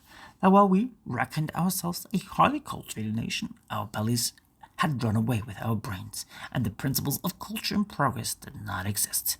For I suppose that liberty is an accurate index in men and nations of general progress. The theory of personal liberty must always appeal to the most refined communities and to the men of the rarest perception and of delicate moral sense. For there are rights which rest on the finest sense of justice, and with every degree of civility it will be more truly felt and defined. A barbarous tribe for good stock will, by means of the best heads, secure substantial liberty. But where there is any weakness in a race, and it becomes in a degree matter of concession and protection from their stronger neighbors, the incompatibility and offensiveness of the wrong will, of course, be most evident to the most cultivated. For it is it not, the essence of courtesy, of politeness, of religion, of love, to prefer another, to postpone oneself, to protect another from oneself? That is the distinction of the gentleman, to defend the weak and redress the injured, as it is of the savage and the brutal to usurp and use others. In Massachusetts, as we all know, there has always existed a predominant conservative spirit. We have more money and value of every kind than other people, and wish to keep them. The plea on which freedom was resisted was union. I went to certain serious men who had a little more reason than the rest, and inquired why they took this part. They answered they had no confidence in their strength to resist the Democratic Party, that they saw plainly that all was going to the utmost verge of license. Each was vying with his neighbor to lead the party by proposing the worst measure, and they threw themselves on extreme conservation as a drag on the wheel that they knew Cuba would be had and Mexico would be had, and they stood stiffly on the conservatism and as near to monarchy as they could, only to moderate the velocity with which the car was running down the precipice. In short, the theory was despair. The Whig wisdom was only reprieve, a waiting to be last devoured. They sided with Carolina or with Arkansas, only to make a show of Whig strength, herewith to resist a little longer this general ruin.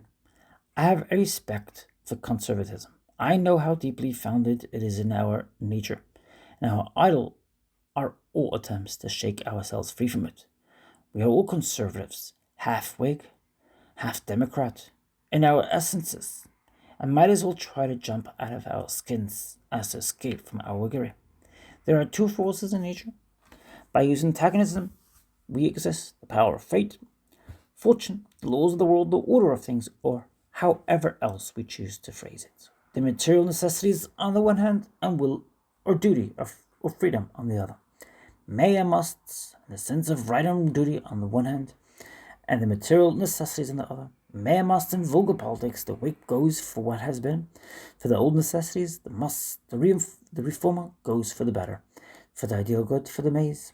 But each of these parties must of necessity take in some measure, the principles of the other. Each wishes to cover the whole ground, to hold fast and to advance. Only one lays the emphasis on keeping, and the other on advancing.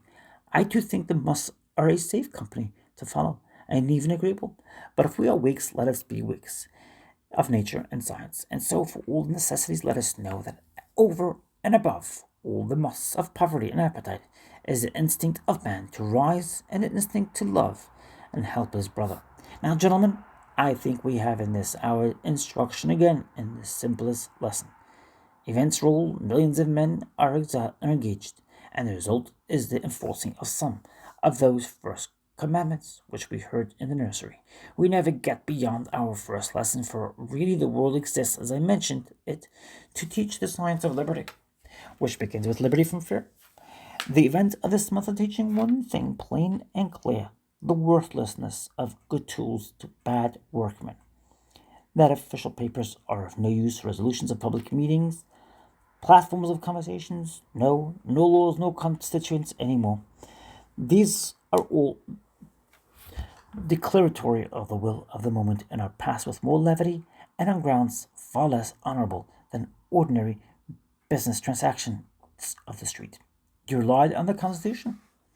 It has not the word slave in it, and very good argument has shown that it would not warrant the crimes that are done under it, that with provisions so vague for an object not named, and which could not be availed of to claim a barrel of sugar or a barrel of corn, the robbing of a man and of all his posterity is effected.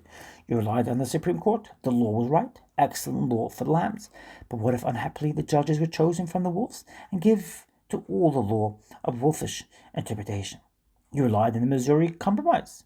That is written over. You relied on state sovereignty in the free states to protect their citizens. They are driven with contempt out of the courts and out of the territory of the slave states, if they are so happy as to get out with their lives. And now you relied on these dismal guarantees, infamously made in 1850, and before the body of Webster is yet crumbled, it is found that they have crumbled.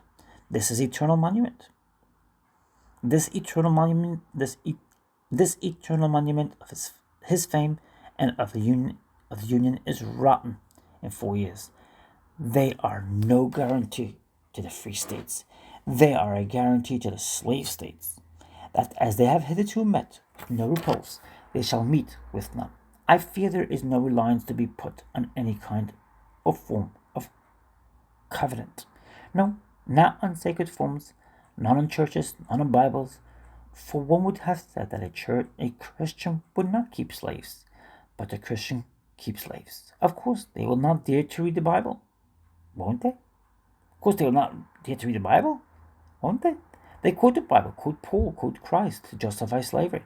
If slavery is good, Then is lying, theft, arson, homicide each and all good, and to be maintained by union societies?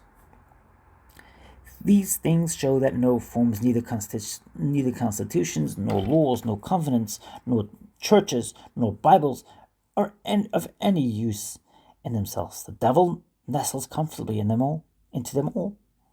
There is no help but in the head and heart and hamstrings of a man. Covenants are of no use without honest men to keep them. Laws of none, but with loyal citizens to obey them. To interpret Christ, it needs Christ in the heart. The teachings of the Spirit can be apprehended only by the same Spirit and that gave them forth. To make good the cause of freedom, you must draw off from all foolish trust in others. You must be citadels and warriors.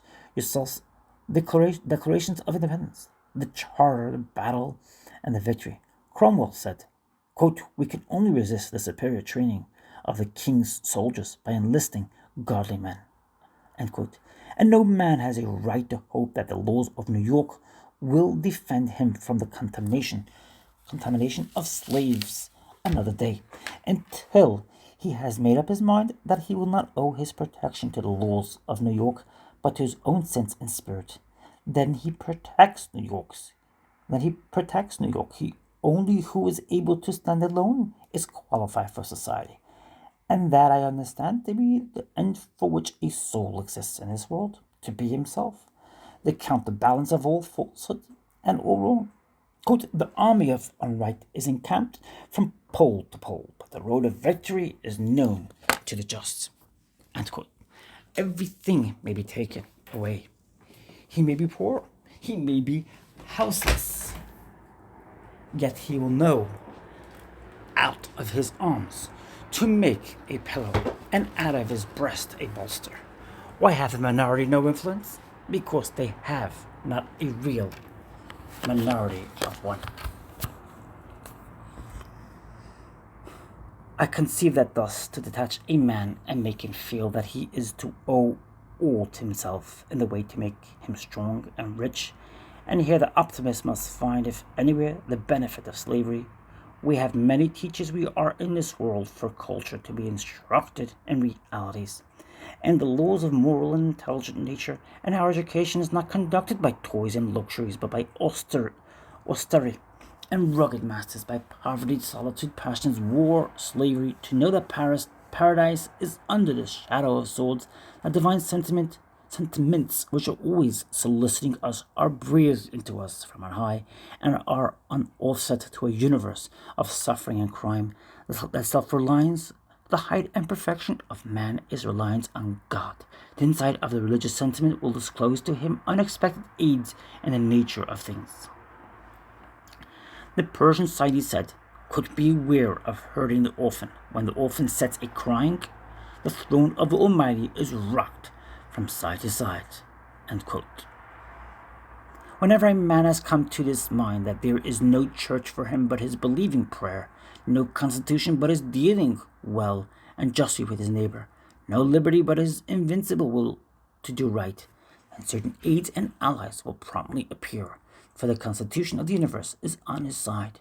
It is of no use to vote down gravitation of morals. What is useful will last, whilst that which is hurtful to the world will sink beneath all the opposing forces which it must exasperate. The terror which the Marseillaise struck into oppression, it thunders again today. Quote, "Taut est soldat por vos combattere." End quote. Everything turns soldier to fight you down. The end for which man was made is not crime in any form, and a man cannot steal without incurring the penalties of the thief, though all the legislators vote that it is virtuous, and though there be a general conspiracy among scholars and official persons to hold him up and to say, quote, "Nothing is good but stealing," end quote. A man who commits a crime defeats the end of his existence. He was created for benefit, and he exists for harm, and as well-doing makes power and wisdom, ill-doing takes them away. A man who steals another man's labor steals away from his own faculties. His integrity, his humanity is flowing away from him. The habit of oppression cuts at the moral eyes, and though the intellect goes on stimulating the moral as before, its sanity is gradually destroyed. It takes away the presentiments. I suppose in general this is allowed, that if you have a nice question of right and wrong, you will not go with it to Louis Napoleon, or to a political hack, or to a slave driver. The habit of mind of traders in power would not be esteemed favorable to delicate moral perception. American slavery affords no exception to this rule. No excess of good nature or of tenderness in individuals has been able to give a new character to this system. To tear down the whipping house, the plea in the mouth of a slaveholder that the Negro is an inferior race rounds very oddly in my ear. Quote, the masters of slaves seem generally anxious to prove that they are not of a race superior in any noble quality to the meanest of their bondmen. And indeed, when the Southerner points to the anatomy of the Negro and talks of chimpanzee, I recall Montesquieu's remark, quote, it will not do to say that Negroes are men lest. It will not do to say that Negroes are men lest it should turn out that whites are not. End quote. Slavery is disheartening, but nature is not so helpless. But it can rid itself at last of every wrong. But the spasms of nature are centuries and ages, and will tax the faith of short-lived men. Slowly the avenger comes, but comes surely. The Proverbs of the nations affirms these delays, but affirms the arrival. They say, quote, God may consent, but not forever, end quote. The delay of the divine justice, this was the meaning and soul of the Greek tragedy. This the soul of their religion. Quote, there has come to one to whom lurking warfare is dear. Retribution with a soul full of wills. A violator of hospitality. Guiltful without the guilt of guile. Limping late in her arrival, unquote. They said of the happiness of the unjust that, quote, at its close, it begets itself an offspring, and does not die childless. And instead of good fortune, there sprouts forth for posterity ever ravening calamity, unquote. Quote, for evil word shall evil word be said. For murder stroke a murder stroke be paid. Who smites must smart. End quote. These delays, you see them now in the temper of the times. The national spirit in this country is so drowsy, preoccupied with interests, deaf to principle. The Anglo-Saxon race is proud and strong and selfish. They believe only in Anglo-Saxons. In 1825, Greece found America deaf. Poland found America deaf. Italy and Hungary found her deaf. England maintains trade, not liberty. Stands against Greece, against Hungary, against Schleswig-Holstein, against the French Republic, whilst it was a republic. To faint hearts, the times offer no invitation, and torpor exists here throughout the active classes on the subject of domestic slavery and its appalling aggressions. Yet, that is the stern edict of Providence, that liberty shall be no hasty fruit, but that event on event, population on population, age and age shall cast itself into the opposite scale, and not until liberty has slowly accumulated weight enough to countervail and preponderance against all this can the sufficient recoil come. All the great cities, all the refined circles, all the statesmen, Gazette, Palmerston, Webster, Calhoun, are sure to be found befriending liberty with their words and crushing it with their votes.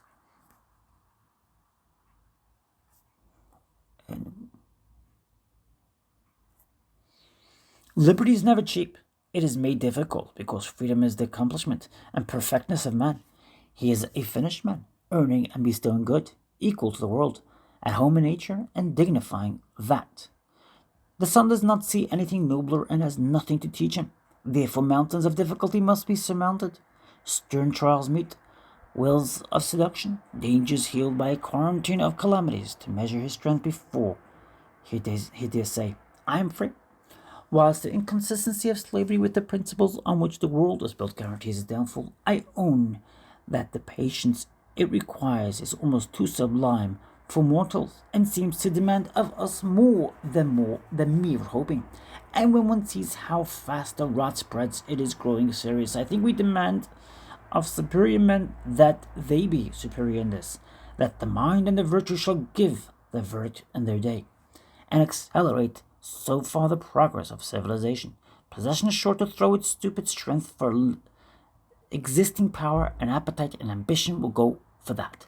Let the aid of virtue, intelligence, and education be cast where they rightfully belong. They are organically. Let the aid of virtue, intelligence, and education be cast where they rightfully belong. They are organically ours. Let them be loyal to their own. I wish to see the instructed class here know their own flag and not fire on their comrades. We should not forgive the clergy for taking on every issue, the immoral side, nor the bench if it puts itself on the side of culprit, nor the government if it sustain the mob against the law. It is a potent support, an ally to a brave man standing single, or with a few, for the right, and outvoted and ostracized, to know that better men in other parts of the country appreciate the service and will rightly report him to his own and the next age. Without this assurance, he will sooner sink. He may well say, if my countrymen do not care to be defended, I too will decline the controversy, from which I only reap incentives and hatred. Yet the lovers of liberty may with reason tax the coldness and indifferentism of scholars and literary men.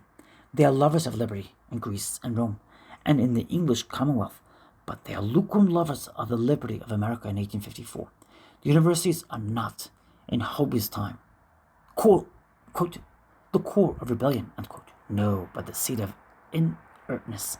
They have forgotten their allegiance to the muse and grown worldly and political. I listened lately on one of those occasions when the universities chose one of its distinguished sons, returning from the political arena, believing that senators and statesmen would be glad to throw off the harness and to dip again in the Castalian pools. But if audiences forget themselves, statesmen do not.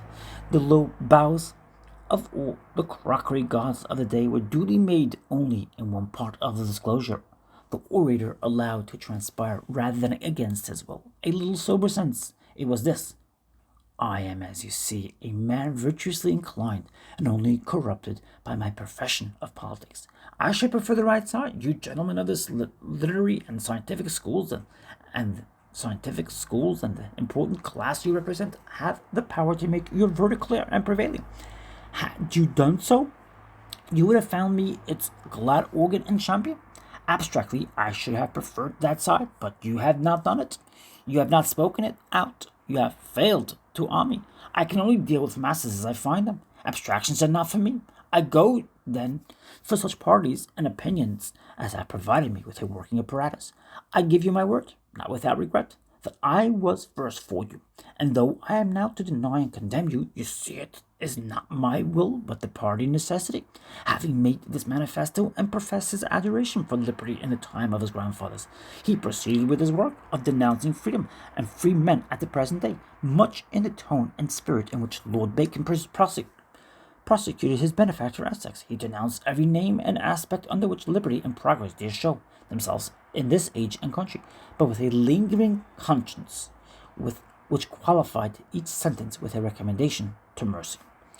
But I put it to every noble and generous spirit, to every poetic, every heroic, every religious heart, that not so is our learning, our education, our poetry, our worship to be declared. Liberty is aggressive. Liberty is the crusade of all brave and conscientious men, the epic poetry, the new religion, the chivalry of all gentlemen. This is the press lady whom true knights on their oath and honor must rescue and save. Now last we are disenchanted. And shall have no more false hopes. I respect the anti-slavery society. It is the Cassandra that has foretold all that has befallen. In fact, it is the Cassandra that has foretold all that has befallen. Fact for fact, years ago foretold all, and no man laid it to heart. Seemed, as the Turks say, quote, fate makes that a man should not believe in his own eyes, end quote. But the fugitive law did much to unglue the eyes of men, and now the Nebraska bill leaves us staring. The anti-slavery society will add many members this year. The Whig Party will join it. The Democrats will join it. The population of the free states will join it. I doubt not. At last the slave states will join it. But be that sooner or later, and whoever comes on stays away. I hope we have reached the end of our unbelief, have come to a belief that there is a divine providence in the world which will not save us, but through our own cooperation. John Brown. When Emerson delivered a speech in Boston on November 1859, John Brown was on the sentence of death for his raid at Harper's Ferry. He was executed 2 weeks later. Emerson had known Brown personally and had entertained him at his home in Concord when Brown came to address a public meeting. Emerson made another address on John Brown at Salem on the day when Brown was executed in Charlestown. WVA. John Brown in Kansas settled, like a steadfast Yankee farmer, brave and godly, 4 sons, old stalwart, Mennonite. There he spoke aloud for freedom, and the broader strife grew warmer, till the Rangers fired his dwelling and his absence in the night. And old Brown, Osawatomie Brown, came homeward in the morning to find his house burned down. Then he grasped his trusty rifle and boldly fought for freedom, smote from border unto border the fierce invading band. He and his brave boys vowed, so might heaven help and speed him, they would save those grand old prairies from the curse that blights the land.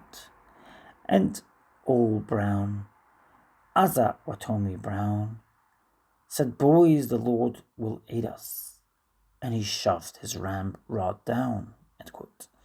Edmund Clarence Stedman, John Brown. John Brown. Mr. Chairman and fellow citizens, I share the sympathy and sorrow which brought us together. Gentlemen who have preceded me have well said that no wall of separation could here exist. This commanding event which has brought us together eclipses all others which have occurred for a long time in our history, and I am very glad to see that this sudden interest in the hero of Harper's Ferry has provoked an extreme curiosity in all parts of the Republic in regard to the details of his history. Every anecdote is eagerly sought, and I do not wonder that gentlemen find traits of relation readily between him and themselves. One finds a relation in the church, another in the profession, another in the place of his birth. He was happily a representative of the American Republic. Captain John Brown is a farmer, the 5th in descendant from Peter Brown, who came to Plymouth in the Mayflower in 1620. All the 6 have been farmers. His grandfather of Simsbury in Connecticut was a captain in the Revolution. His father, largely interested as a raiser of stock, became a contractor to supply the army with beef in the War of 1812. And our Captain John Brown, then a boy with his father, was present and witnessed the surrender of General Hull. He cherishes a great respect for his father as a man of strong character, and his respect is probably just. For himself, he is so transparent that all men see him through. He is a man to make friends. Wherever on earth courage and integrity are esteemed, the rearest of heroes, a pure idealist with no by-ends of his own. Many of you have seen him, and every one who has heard him speak has been impressed alike by his simple, artless goodness. Joined with his sublime courage, he joins that perfect Puritan faith which brought his 5th ancestor to Plymouth Rock. With his grandfather's ardor in the Revolution, he believes in 2 articles, 2 instruments, shall I say, the Golden Rule and the Declaration of Independence. And he used this expression in conversation here concerning them. Quote, better that a whole generation of men, women, and children should pass away by a violent death than that one word of either should be violated in this country. End quote. There is a unionist, there is a strict constructionist. For you, he believes in the union of the states and he conceives that the only obstruction to the Union is slavery, and for that reason, as a patriot, he works for its abolition. The governor of Virginia has pronounced his eulogy in a manner that discredits the moderation of our timid parties. His own speeches to the court have interested the nation in him. What magnanimity and what innocent pleading as of childhood. You remember his words, quote, "If I had interfered in behalf of the rich, the powerful, the intelligent, the so-called great, or any of their friends, parents, wives, or children, it would all have been right. But I believe that to have interfered, as I have done, for the despised poor, was not wrong, but right. It is easy to see what a favorite he will be with history, which plays such pranks with temporary reputations. Nothing can resist the sympathy which all elevated minds must feel with Brown, and through them the whole civilized world. And if he must suffer, he must drag official gentlemen into an immortality, most undesirable, of which they have already some disagreeable forebodings. Indeed, it is the reductio ad absurdum of slavery. When the governor of Virginia is forced to hang a man whom he declares to be a man of the most integrity, truthfulness, and courage he has ever met, is that the kind of man the gallows is built for? It were bold to affirm that there is within that broad commonwealth at this moment another citizen as worthy to live and as deserving of all public and private honor as this poor prisoner. But we are here to think of relief for the family of John Brown. To me, to my eyes, that family looks very large and very needy of relief. It comprises his brave fellow sufferers in the Charlestown jail, the fugitives still hunted in the mountains of Virginia and Pennsylvania, the sympathizers with him in all states, and I may say almost every man who loves the Golden Rule and the Declaration of Independence, like him, and who sees what a tiger's thrust threatens him in the malignity of public sentiment in the slave states. It seems to me that a common feeling joins the people of Massachusetts with him. I said John Brown was an idealist. He believed in his ideas to that extent that he existed to put them all into action. He said he did not believe in moral cessation. He believed in putting the thing through. He saw how deceptive the forms are. We fancy in Massachusetts that we are free, yet it seems the government is quite unreliable. Great wealth, great population, men of talent in the executive, and the bench, on the bench, all the forms right, and yet life and freedom are not safe. Why? Because the judges rely on the forms and do not, like John Brown, use their eyes to see the fact behind the forms. They assume that the United States can protect its witness or its prisoner. And in Massachusetts, that is true. But the moment he is carried out of the bounds of Massachusetts, the United States, it is notorious, afford no protection at all. The government, the judges, are an envenomed party, and give each protection as they give in Utah to honest citizens, or in Kansas, such protection as they gave to their own commodore Paulding, when he was simple enough to mistake the formal instructions of his government for their real meaning. The state judges fear collision between their two allegiances, but there are worse evils than collision, namely, the doing substantial injustice. A good man will see that the use of a judge is to secure good government, and where the citizens' well will is imperiled by abuse of the federal power to use that arm which can secure it, viz. The local government. Had that been done on certain calamitous occasions, we should not have seen the honor of Massachusetts trailed in the dust, stained to all ages once and again by the ill-timed formalism of a venerable bench. If judges cannot find law enough to maintain the sovereignty of the state and to protect the life and freedom of every inhabitant, not a criminal, it is idle to compliment them as learned and venerable. What avails their learning or veneration? At a pinch, they are no more use than idiots. After the mischance, they wring their hands, but they had better never have been born. A Vermont Judge Hutchinson, who has the Declaration of Independence in his heart, a Wisconsin judge who knows that laws offer the protection of citizens against kidnappers is worth a courthouse full of lawyers so idolatrous of forms as to let go the substance. Is any man in Massachusetts so simple as to believe that when a United States court in Virginia, now in its present region of terror, sends to Connecticut or New York or Massachusetts for a witness, it wants him for a witness? No. It wants him for a party. It wants him for meat to slaughter and eat. And your habeas corpus is in any way in which it has been, or I fear is likely to be used, a nuisance and not a protection. For it takes away his right, his right reliance on himself and the natural assistance of his friends and fellow citizens, by offering him a form, which is a piece of paper. But I am detaining the meeting on matters which others understand better.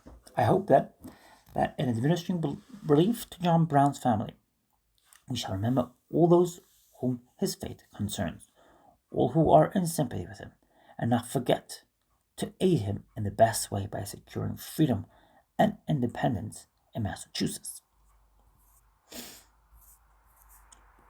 The Emancipation Proclamation. Emerson spoke with others at a meeting held in Boston in September 1862 to celebrate the significance of the Emancipation Proclamation which Lincoln had issued on September 22nd. The address was published in the Atlantic Monthly for November 1862. Today unbind the captive, so only are ye unbound. Lift up a people from the dust, trump of their rescue sound. Pay ransom to the owner, and fill the bag to the brim. Who is the owner? The slave is the owner, and ever was. Pay him. O North, give him beauty for rags, and honor, O South, for his shame.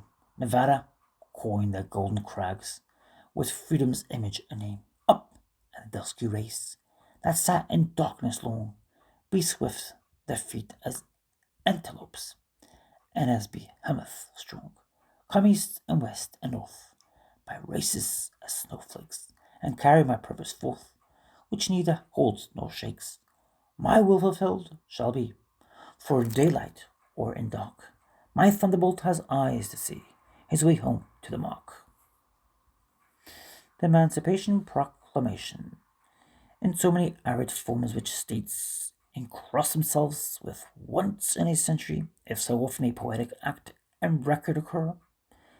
These are the jets of thought into affairs when roused by danger or inspired by genius, the political leaders of the day break the else insurmountable routine of class and local legislation, take a step forward in the direction of Catholic and universal interests. Every step in the history of political liberty is a sally of the human mind into the untried future, and has an interest of genius, and is fruitful in heroic anecdotes. Liberty is a slow fruit. It comes like religion, for short periods, and in rare conditions, as if awaiting a culture of the race which it shall make it organic and permanent. Such moments of expansion in modern history were the Confession of Augsburg, the Plantation of America, the English Commonwealth of 1648, Declaration of American Independence in 1776, the British emancipation of slaves in the West Indies, the passage of the Reform Bill, the repeal of the Corn Laws, the magnetic ocean telegraph through, though yet imperfect, the passage of the Homestead Bill in the late Congress, and now eminently President Lincoln's proclamation on the 22nd of September. These are acts of great scope, working on a long future and on permanent interests, and honoring alike those who initiate and those who receive them. These measures provoke no noisy joy, but are received into a sympathy so deep as to apprise us that mankind are greater and better than we know. At such times, it appears as if a new public were created to greet the new event. It is as when an orator, having ended the compliments and pleasantries with which he conciliated attention, and having run over the superficial fitness and commodities of the measure he urges, suddenly lending himself to some happy inspiration announces with vibrating voice the grand human principles involved, the bravos and wits who greeted him loudly thus far are surprised and overawed. A new audience is found. Overawed, a new audience is found in the heart of the assembly, an audience hitherto passive and uncovered, now alas, so searched and kindled that they come forward, every one a representative of mankind, standing for all nationalities. The extreme moderation with which the President advanced to his design, his long avowed expectant policy, as if he chose to be strictly the executive of the best public sentiment of the country, waiting only till it should be unmistakably pronounced, so fair in mind that none ever listened so patiently to such extreme varieties of opinion, so reticent that his decision has taken all parties by surprise, whilst yet it is just the sequel of his prior acts, the firm tone in which he announces it without inflation or surplusage. All these having spoken such favor to the act that great as the popularity of the president has been, we are beginning to think that we have underestimated the capacity and virtue which divine providence has made an instrument of benefit so vast. He has been permitted to do more for America than any other American man. He is well entitled to the most indulgent construction. Forget all that we thought, shortcomings, every mistake, every delay, and the extreme embarrassments of his part. Call these endurance, wisdom, magnanimity, illuminated as they are now by this dazzling success. When we consider the immense opposition that has been neutralized or converted by the progress of the war, for it is not long since the President anticipated the resignation of a large number of officers in the army and the cessation of 3 states on the promulgation of this policy. When we see how the great stake which foreign nations hold in our affairs has recently brought every European power as a client into his court, and it became every day more apparent what gigantic and what remote interests were to be affected by the decision of the President, one can hardly say that the deliberation was too long. Against all timorous counsels, he had the courage to seize the moment, and such was his position, and such the felicity attending the action, that he has replaced government in the good graces of mankind. Good, better is virtue in his sovereign than plenty in the season. Say the Chinese. His wonderful power is, and how ill it is used, and how its ill use makes life mean, and the sunshine dark. Life in America has lost much of its attraction in the last years. The virtues of a good magistrate undo a world of mischief, and because nature works with rectitude, seem vastly more potent than the acts of bad governors, which are ever tempered by the good nature in the people, and the incessant resistance which fraud and violence encounter.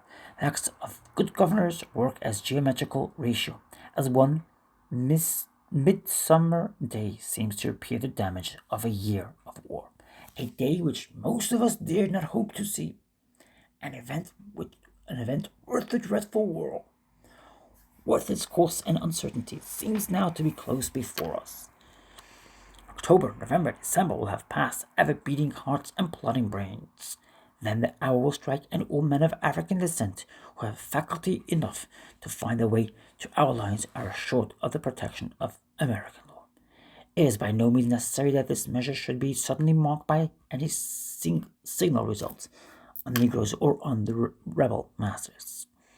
The force of the act is that it commits the country to this justice, that it compels the innumerable officers, civil, military, naval, of the Republic to range themselves on the line of this equality. It draws the fashion to the side. It is not a measure that admits of being taken back. Done, it cannot be undone by a new administration. For slavery overpowers the disgust of the moral sentiment only through immemorial, immemorial usage. It cannot be introduced as an improvement of the 19th century. This act makes that the lives of our heroes have not been sacrificed in vain. It makes a victory of our defeats. Our hurts are healed. The health of the nation is repaired. With a victory like this, we can stand many disasters. It does not promise the redemption of the black race. That lies not with us, but it relieves it of our opposition.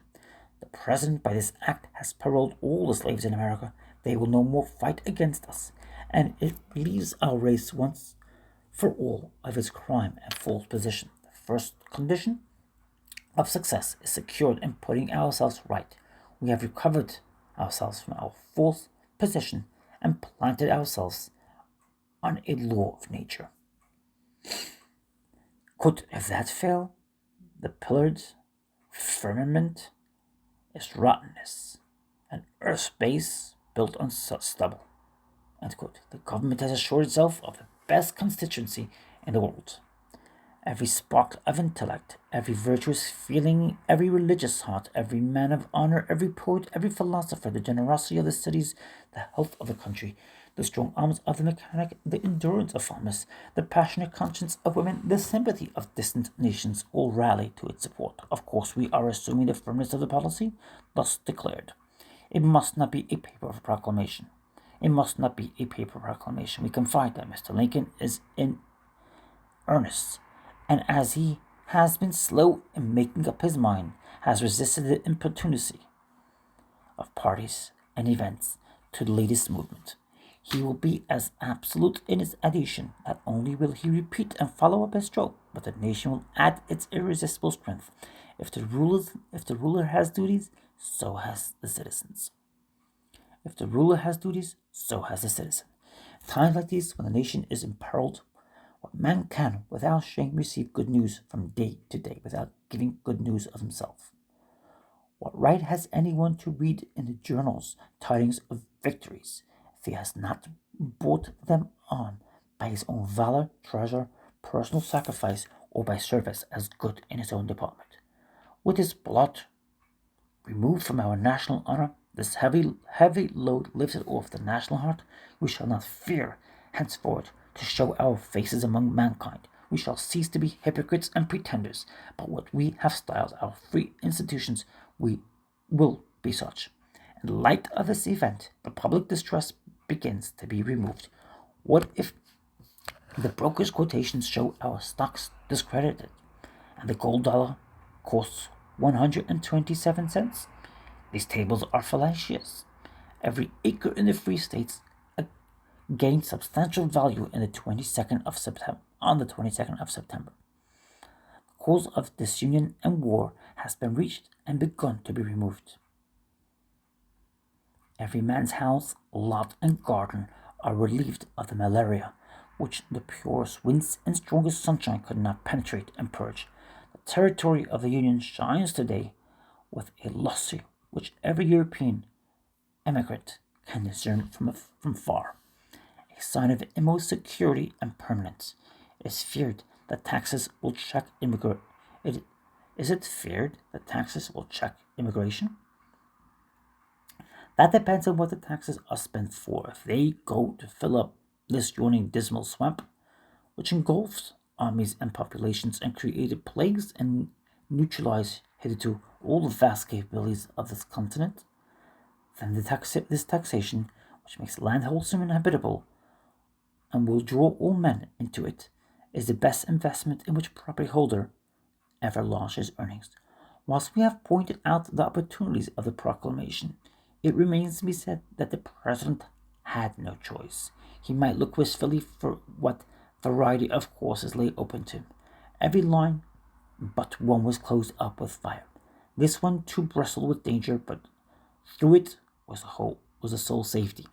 The measure he has adopted was imperative. It is wonderful to see the unseasonable senility of what is called the peace party. Through all its masks blind their eyes to the main feature of the war, namely its inevitableness. The war existed no longer. If the war existed long before the cannonade of Sumter and could not be postponed, it might have begun otherwise or elsewhere, but war was in the minds and bones of the combatants. It was written on the iron leaf, and you might as easily dodge gravitation. if we had consented to a peaceable cessation of the rebels. The divided sentiment of the border states made peaceable cessation impossible. The insatiable temper of the South made it impossible, and the slaves on the border, wherever the border might be, were an incessant fuel to rekindle the fire. Give the Confederacy New Orleans, Charleston, and Richmond, and they would have demanded St. Louis and Baltimore. Give them these, and they would have insisted on Washington. Give them Washington, and they would have assumed the Army and Navy, and through these, Philadelphia, New York, and Boston. It looks as if the battlefield would have been at least as large in that event as it is now. The war was formidable, but could not be avoided. The war was and is an immense mischief, but brought with it the immense benefit of drawing a line and rallying the free states to fix it, impassively preventing the whole force's southern connection and influence throughout the North from distracting every city with endless confusion, detaching that force and reducing it to handfuls, and the progress of hostilities, disinfecting us of our habitual proclivity through the affection of trade and the traditions of the Democratic Party to follow Southern leading. These necessities which have dictated the conduct of the federal government are overlooked especially by our foreign critics. The popular statement of the opponents of the war abroad is the impossibility of our success. Quote, if you could add, end quote, say they could to your strength the whole army of England or France and of Austria, you could not coerce 8 millions of people to come under this government against their will, end quote. This is an odd thing for an Englishman, a Frenchman, or an Austrian to say. Who remembers Europe of the last 70 years? The condition of Italy until 1859, of Poland since 1793, of France, of French, Algiers, of British, Ireland, and British India. But granting the truth rightly read of the historical aphorism that, quote, the people always conquer, end quote, it is to be noted that in the southern states and the southern states, the tenure of land and the local laws with slavery give the social system not a democratic but an aristocratic complexion. An aristocratic complexion. And those states have shown every year a more hostile and aggressive temper until the instinct of self-preservation forces us into the war. And the aim of the war on our part is indicated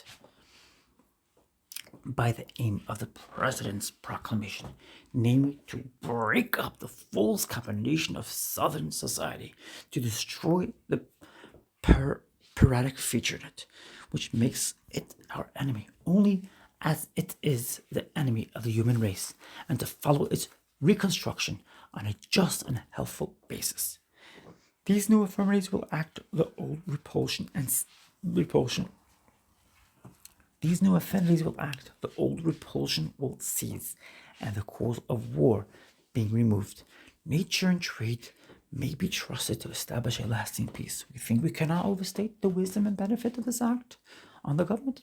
The malignant cry of the secession press within the free states and the recent action of the Confederate Congress are decisive as to its efficiency and correctness of aim. Not less so is the silent joy which has greeted it in all generous hearts, and the new hope it has breathed into the world. It was well to delay the steamers at the wharves until this edict could be put on board. It will be an insurance to the ship as it goes plunging through the sea with glad tidings to all people. Happy are the young who find the pestilence cleansed out of the earth, leaving open to them an honest care. Happy the old who see nature purified before they depart. Do not let the dying die.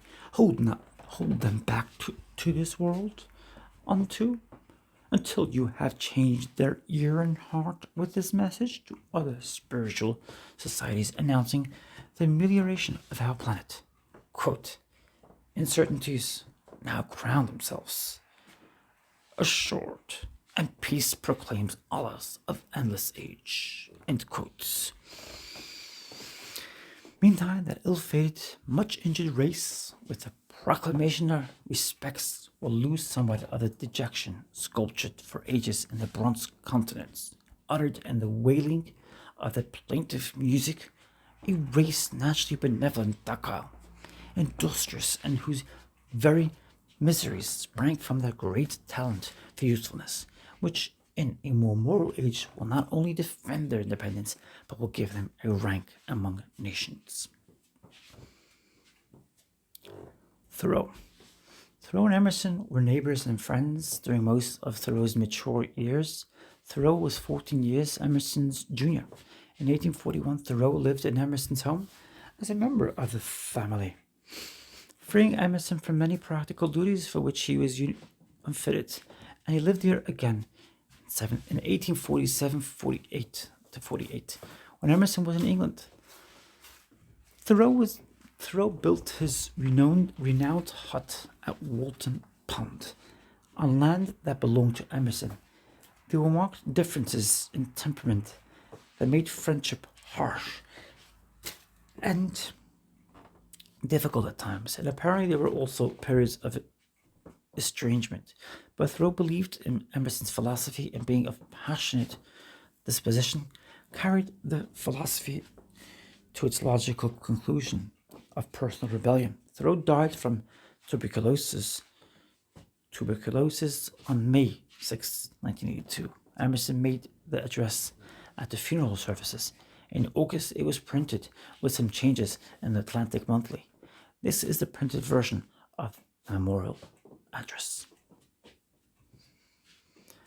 A queen rejoices in her peers, and wherein nature knows her own, by court and city, dale and down, and like a lover volunteers, and to her son will treasures more, and more to purpose freely pour, and one would walk, than learned men will find with glass and 10 times 10. It seemed as if the breezes brought him, it seemed as if the sparrows taught him, as if by secret sign he knew, where in far fields the orchards grew. Thoreau. Henry David Thoreau was the last male descendant of a French ancestor who came to this country from the Isle of Guernsey. His character exhibited occasional traits drawn from this blood, in singular combination with a very strong Saxon genius. He was born in Concord, Massachusetts. On the 12th of July, 1817. He was graduated at Harvard College in 1837, but without any literary distinction and iconoclast in literature. He seldom thanked colleagues for their service to him, holding them in small esteem, was yet his debt to them was important. After leaving the university, he joined his brother in teaching a private school, which he soon renounced. His father was a manufacturer of lead pencils, and Henry applied himself for a time to this craft, believing he could make a better pencil than was then in use. After completing his experiments, he exhibited his work to chemists and artists in Boston, and having obtained their certificates to its excellence and to its equality with the best London manufacturer, he returned home contented. His friends congratulated him that he had now opened his way to fortune, but he replied that he should never make another pencil. Quote, "Why should I? I would not do again what I have done once." End quote. He resumed his endless walks and miscellaneous studies, making every day some new acquaintance with nature, though as yet never speaking of zoology or botany, since though very studious of natural facts, he was incurious of technical and textual science. At this time, a strong, healthy, young, fresh from college,